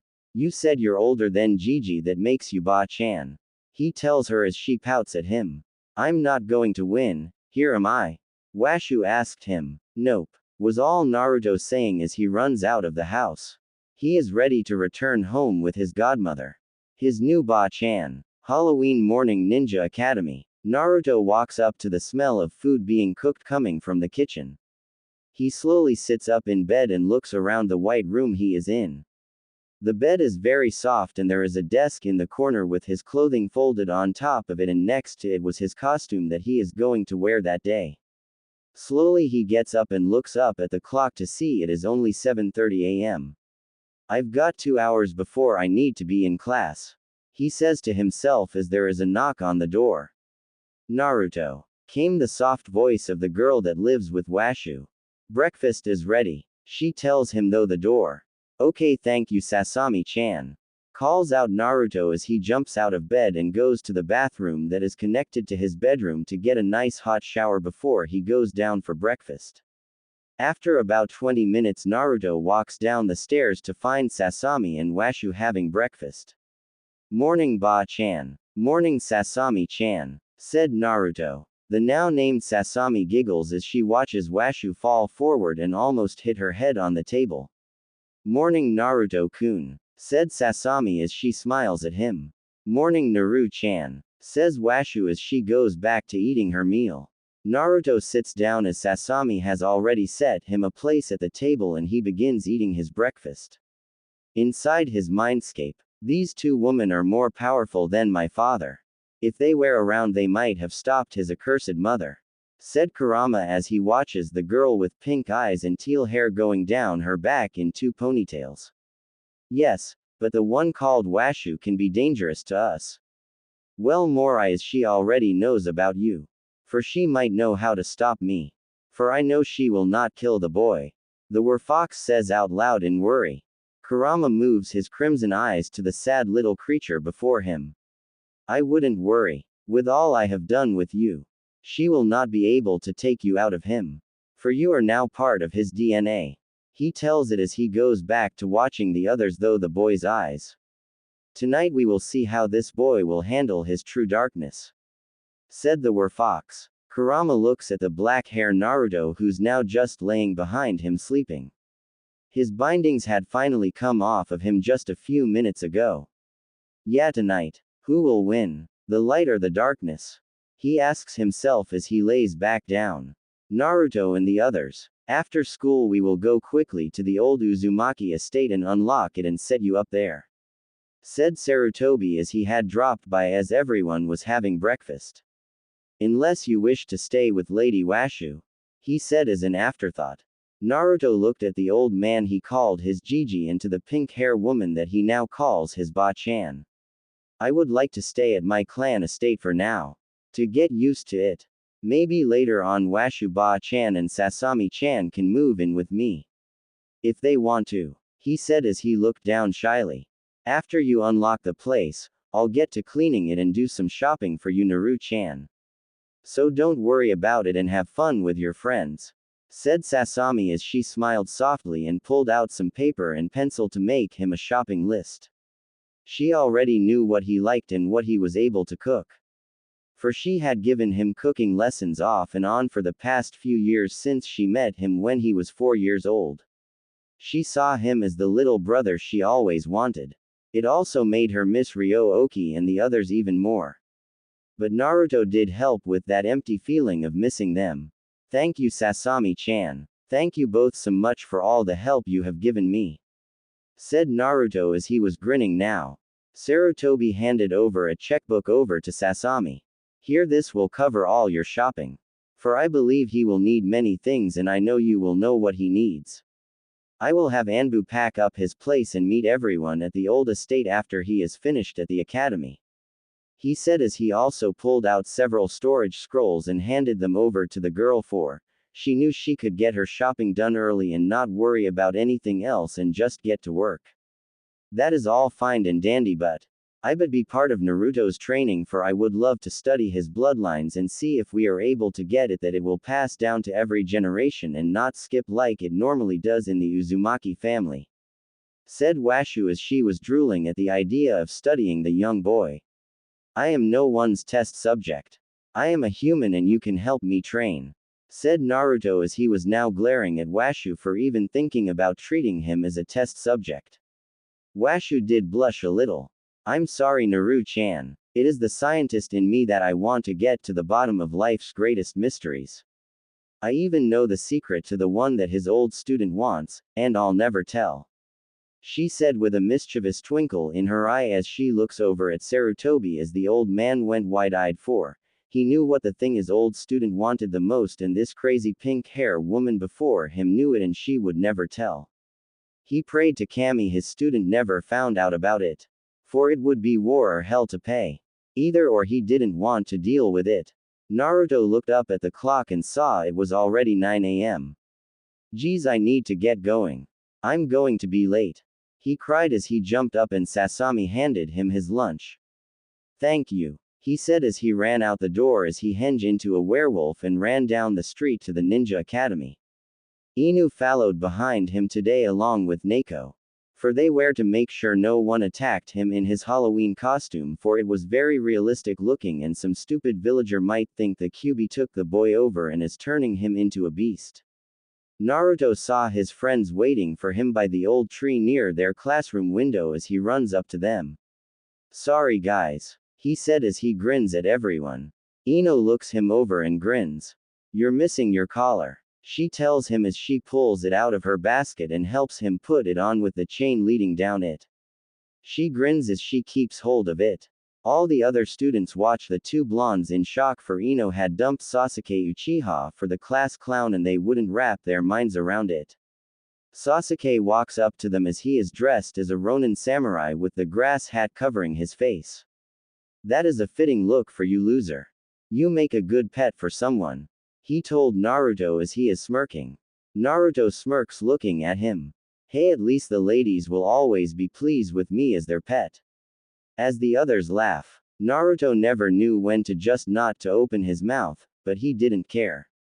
Whatever, loser. I'll win our class costume contest, like I do every year, Sasuke tells Naruto. Naruto looks him up and down and grins. I don't think so. I think Ino-chan and I have you beat this year, he tells the annoying boy as he turns his back to his friends and grins and winks at Ino.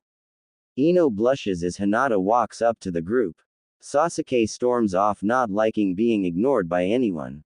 Troublesome, said Shikamaru as he looks at the two blondes. I think he does have a thing for Naruto, says Choji as everyone turns green at the idea and both Ino and Hinata get a dark look in their eyes, both sharing one thought. He will not have my Naruto-kun. I will end him if he even tries. All the boys but Naruto step away from the two girls as a dark purple aura surrounds them as they appear to have demons standing behind them. I can always give him to Washuba-chan as her new test subject to get me out of it. Naruto laughs as he looks at the clock over the front doors. But we better get going to class, the bell will be going off soon and the sooner we are inside and seated together the better. Sasuke can't sit next to me, he tells them as they all nodded their heads and head inside the ninja academy. From the shadows, Inu and Neko are both laughing theirs off at what just happened. My poor little Naru-chan, said Neko as she felt bad for the boy. I agree, but this will be funny to tease him about when he begins to date or when he gets married. said Inu as both he and Neko planned to be around for those important times in his life. The bell had rung and Aruka and Mizuki had both walked into the classroom. Good morning, class, said Aruka as Mizuki ignored the brats in favor of his coffee. It was an odd sight this morning.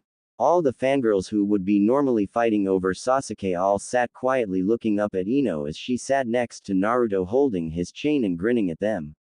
They had issues not seeing their leader not fighting with Sakura over who's sitting next to their Sasuke-kun.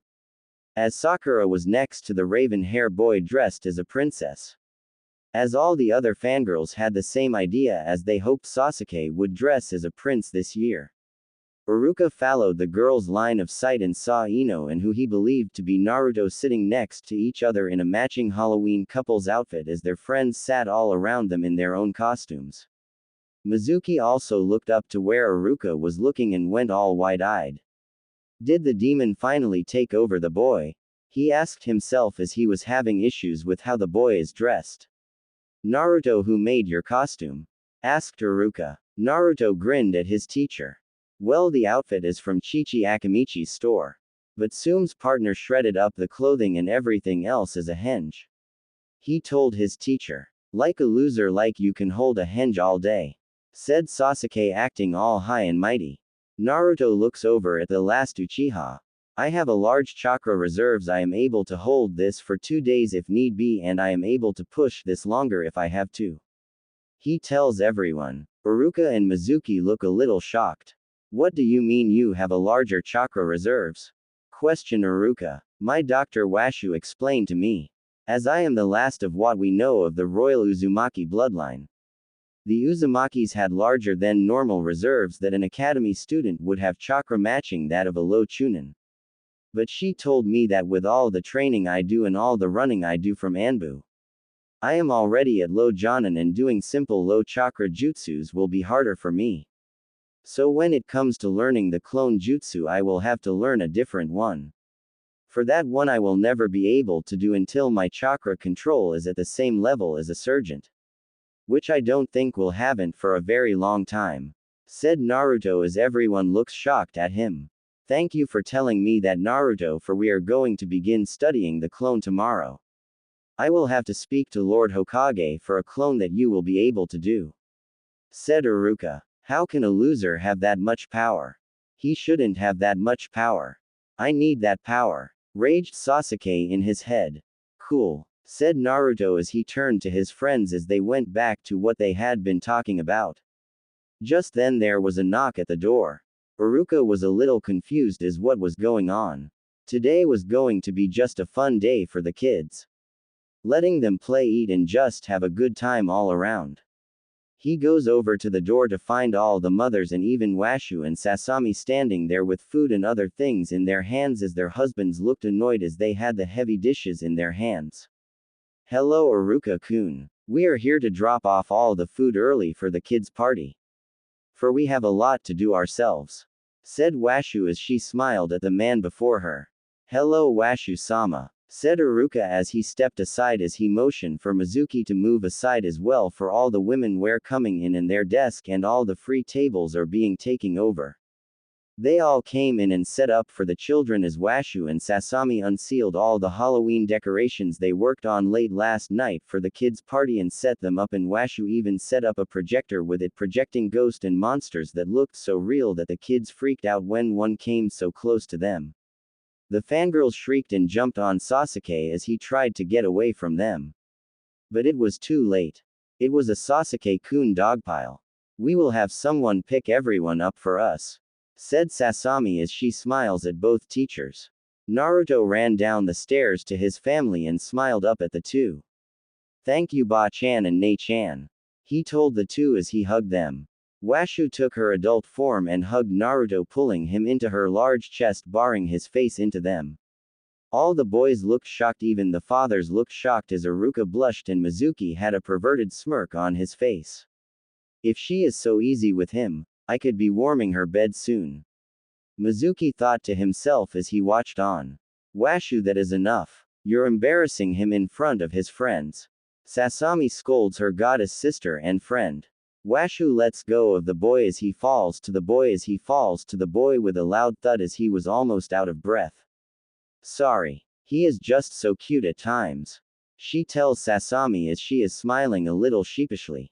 Let's go Washu, we promised Usagi to help her with decorations for her Halloween party and I still need to get a lot of shopping done as well.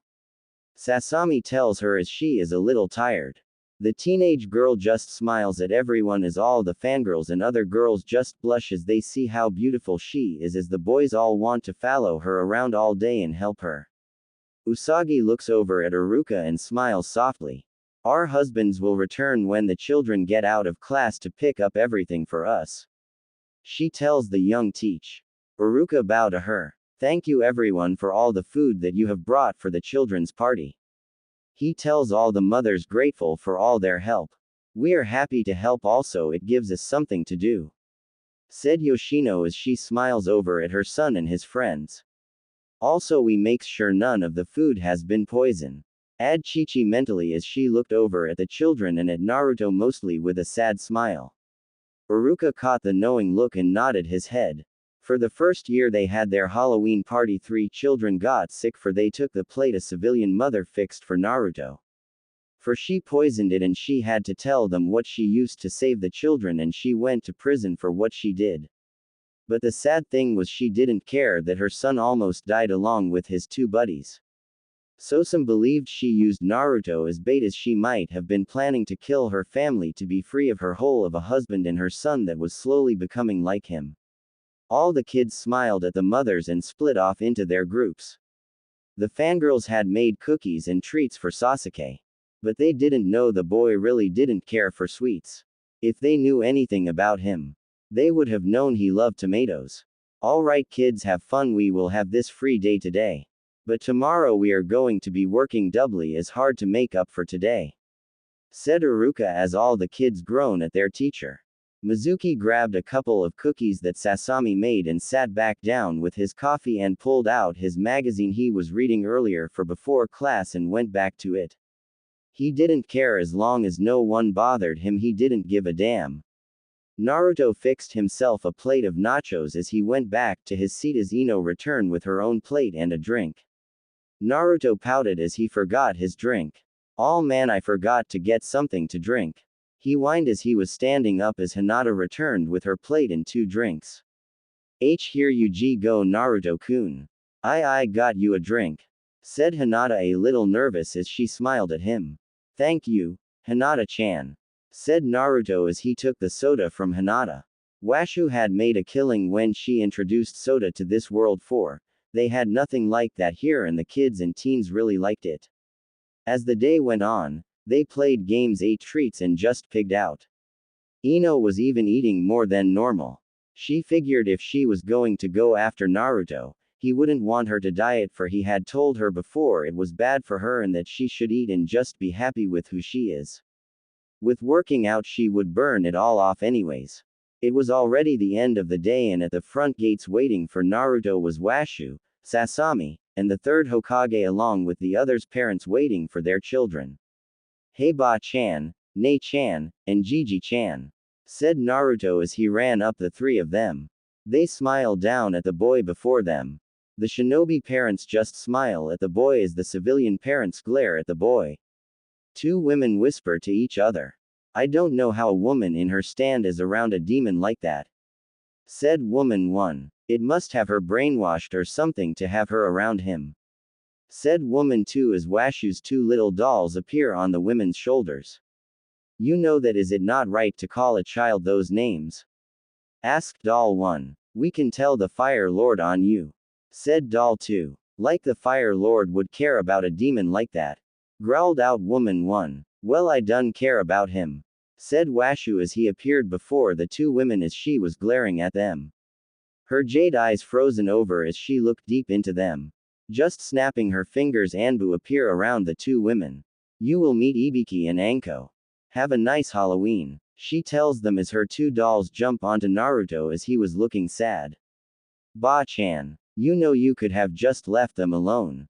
It doesn't bother me whatsoever that they don't like me. Said Naruto as he looked away from his family and friends. You shouldn't have to allow them to act that way, Naruto-kun, said Sasami as she is kneeling before the boy with her bright pink eyes looking into his baby blue eyes. He just slowly nods his head to this.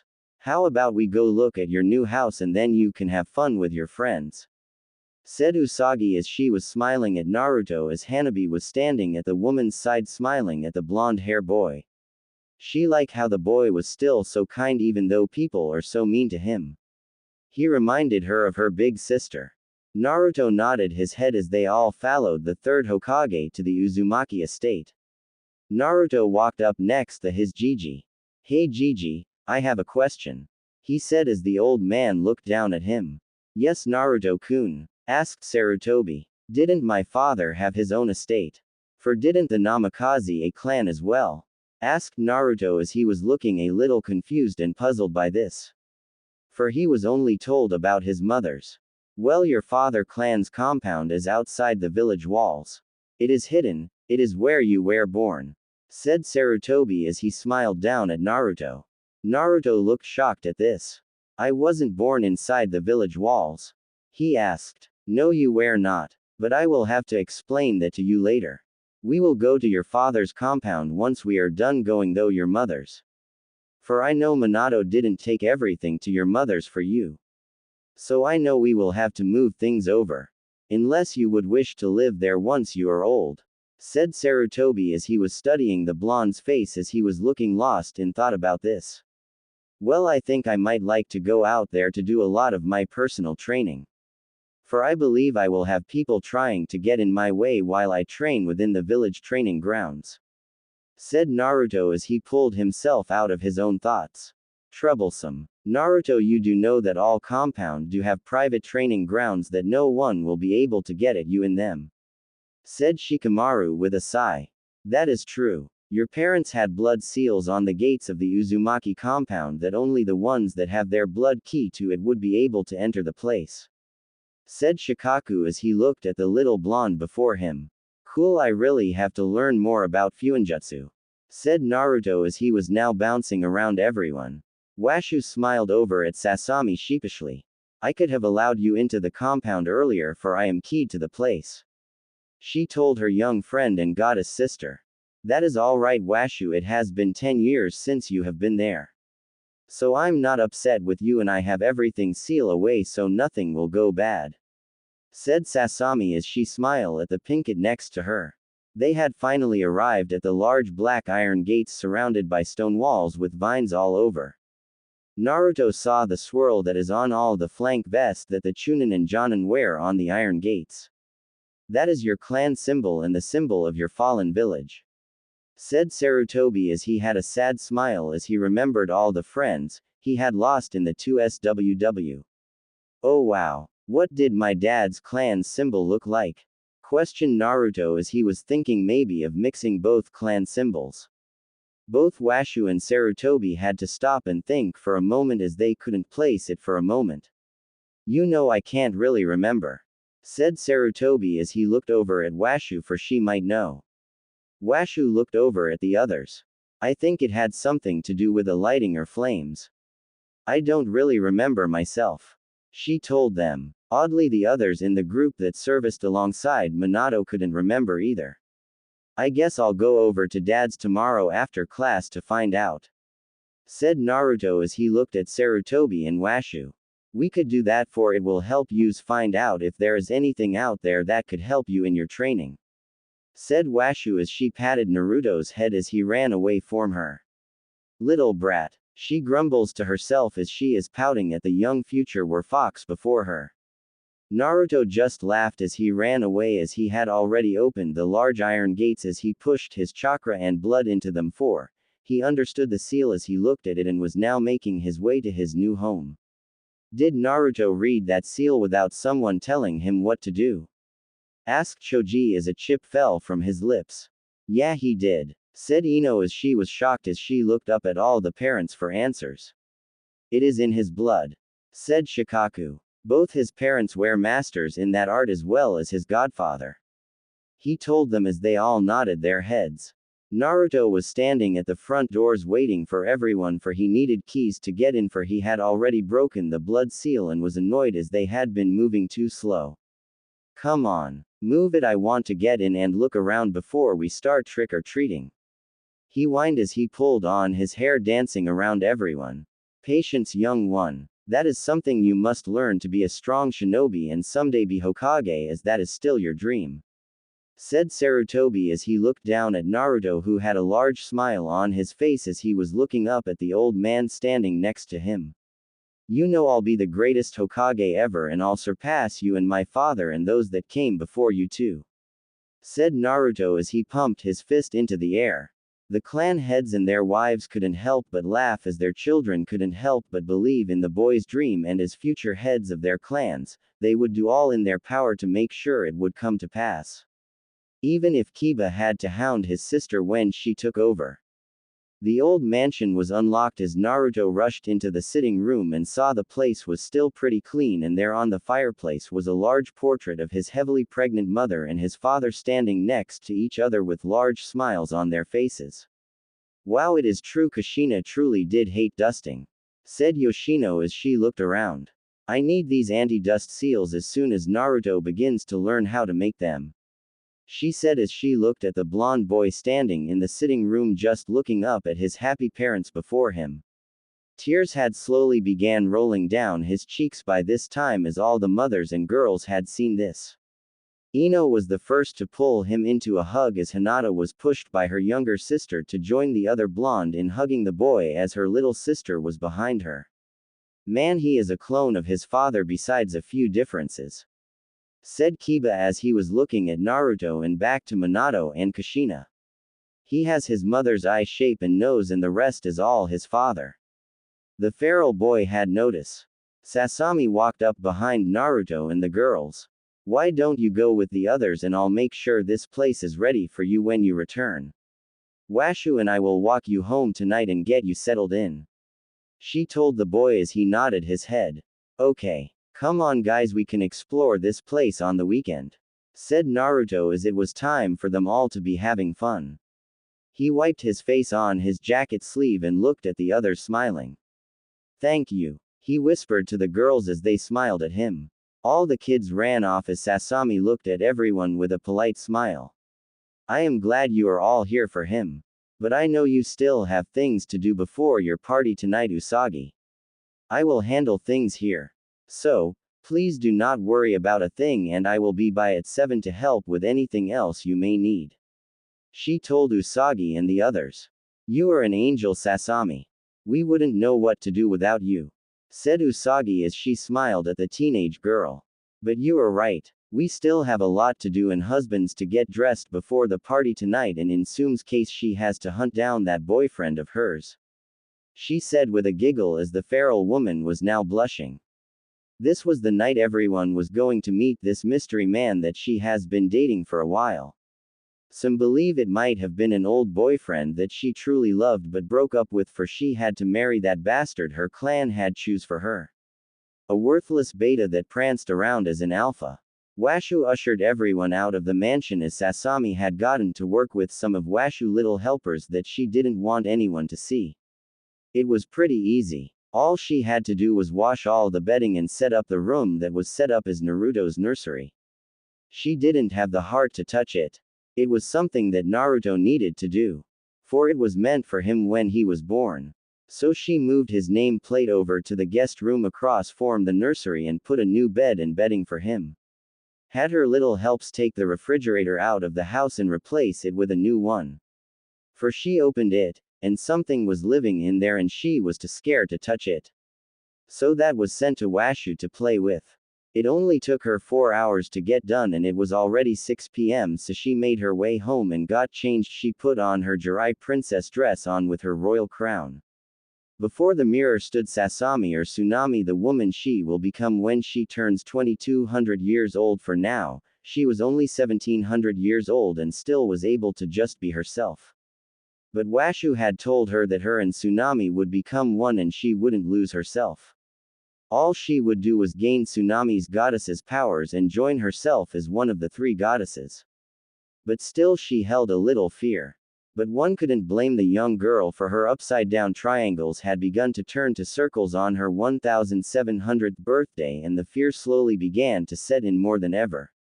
Naruto and his friends had a blast trick-or-treating across the village. Villagers didn't have a clue that it was Naruto dressed as the werewolf being led by the young Yamanaka heiress. They had all believed it to be one of her cousins dressed up for her to lead around. All the kids had also made sure to never use Naruto's name as they got near any of the house. They just called him Naru, making many to think he was a girl. With how baggy his outfit was, no one could tell for all the hair he had all over him, and he also had long hair for this costume. "Man, I'm having a blast," said Naruto as he was grinning and looking at all the candy he had gotten. "Yeah man, this is awesome. We are making a killing this year. I think we need to do more planned group costumes next year," said Kiba as he was grinning now. That would be a lot of fun," said Hinata, feeling a lot less shy around her friends. "I want to be part of that too," said Hanabi as she looked at the older kids. They all smiled at her. "We wouldn't leave you out, Hanabi-chan," said Ino as she is smiling at the girl. The sky was finally getting darker. The moon was slowly coming out, but it was behind a few clouds that lingered in the night sky. Within Naruto, time is drawing near. His dark half is slowly being to awaken, said Kurama as his tails now held onto the dark side of Naruto. For all the bindings had fallen off of the boy just moments ago. But the great fox still wanted the boy to have some fun. For this might be his last night as himself. For tomorrow he was going to be reborn anew. They just didn't know if he would be the light or the darkness. "I just hope he is stronger than his darkness," said the Werefox virus as it was fixing things around Naruto. It had gotten into the boy's memories and felt bad for him. For he had seen all the darkness and loneliness the boy had gone through, and still his heart shined with the bright light of hope. It was something rare for it to see, and it wanted to see it live on and make something better of the curse it has spread through the young boy's body. "Only time will tell," was all that Kurama said as he looked at the darkness, open his eyes and glare at the demon fox that held him at bay. "Let me go. It is my time to be free, and that weak thing walking around freely to be chained up," growled out Dark Naruto. "Shut up, brat. I do not take orders from you. I am the one who gives the orders around here, and you will wait until 2 a.m. for the curse to take hold of the boy, and that is when you will meet him and have your little fight," growled out Kurama, leaning very close to the dark side of Naruto, making sure to show the boy his teeth.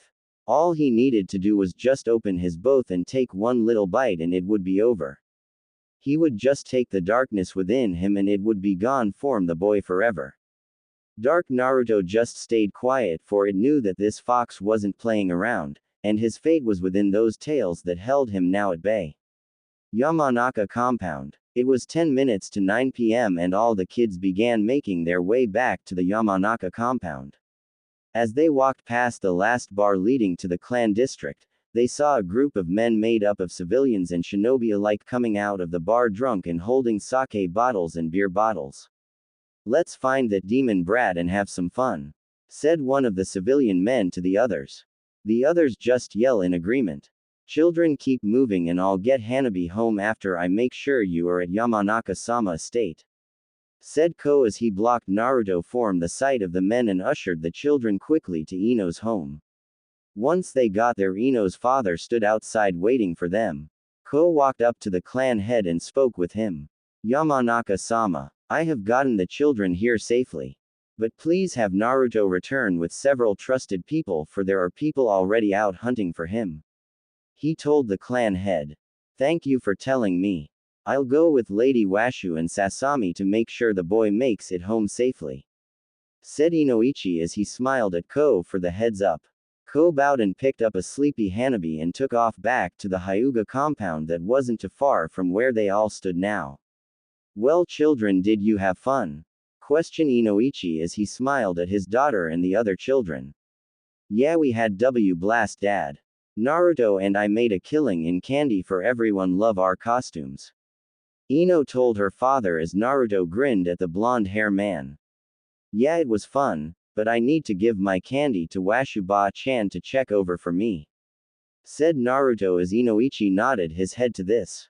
That would be a great idea. I believe it would be good for all you children to allow us to check your candy out. For we have had some people put bad things into the candy in past years and we want to make sure it is safe before you all eat it. He told the kids as they all groaned and handed over their candy bags. Each bag had their names. But Naruto held onto his for Washu was going to get it from him. Once inside, all the kids found their parents, or in Naruto's case, he looked for Washu and Sasami. Washu brightened up as she saw Naruto walk in with the others. She saw his candy bag was overflowing with candy and knew she would have to seal it away and check it in the morning, for he would be over bright and early for it. Ba-chan, Nei-chan, called Naruto as he ran up to the two women that have played a big part in his short life. Hey Naru-chan, said Washu as she took his candy bag and put it in a scroll she had on her. Sasami hugged Naruto. Hello Naru-kun, she tells the boy as she lets him go. The house is ready, and I have a dinner in the fridge for you, and your lunch is already made as well in there. Thank you, Nei-chan. Naruto with a huge grin. Get something eat Naru-chan, said Washu as she heard his stomach growl.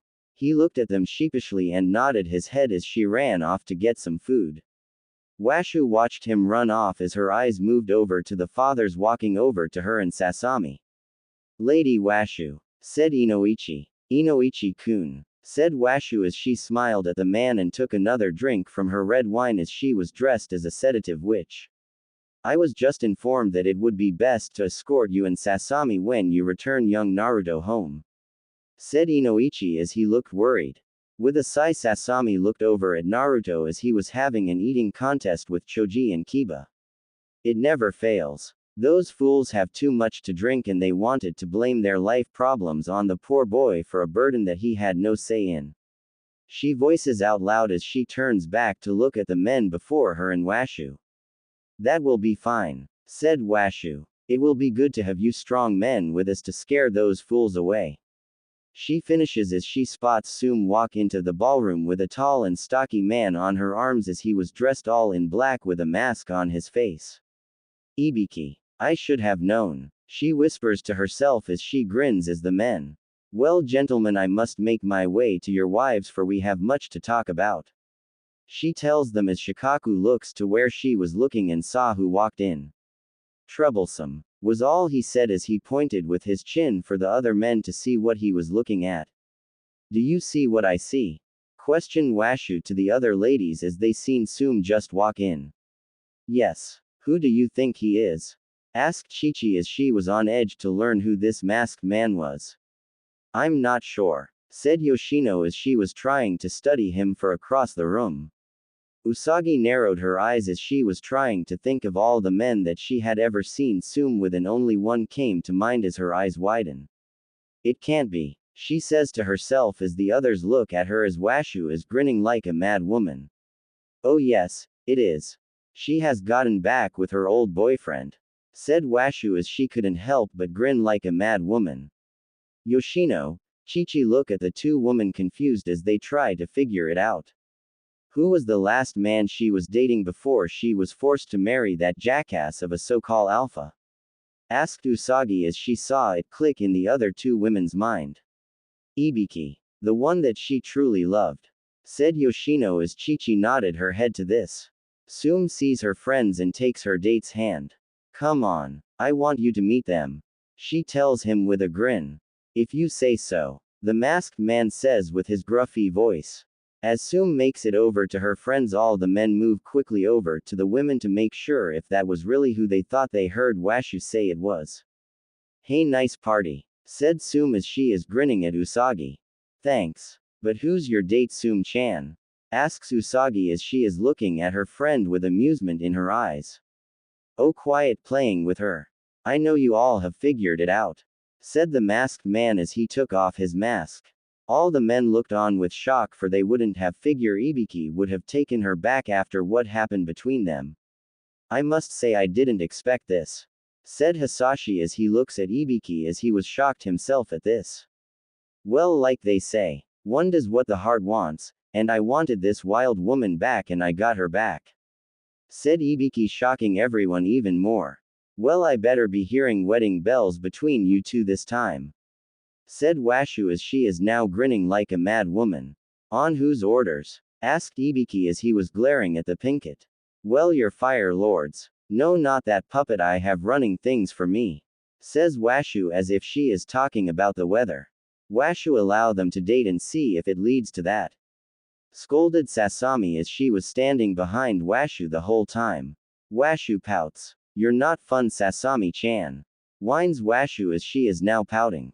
The others just laugh at her as they all just talk and have a good time. It was already 1 a.m. when Naruto was walked home along with Washu and Sasami to their home. Washu had locked his gates so no one would slip in, and the house was already keyed that if your chakra wasn't in the door lock or blood you couldn't get in. So he was very safe. Naruto changes into his PJs and crawls into bed. Man, today was a blast. I hope every day is like today. He says to himself as he pulls on his goofy looking sleeping hat and falls to sleep.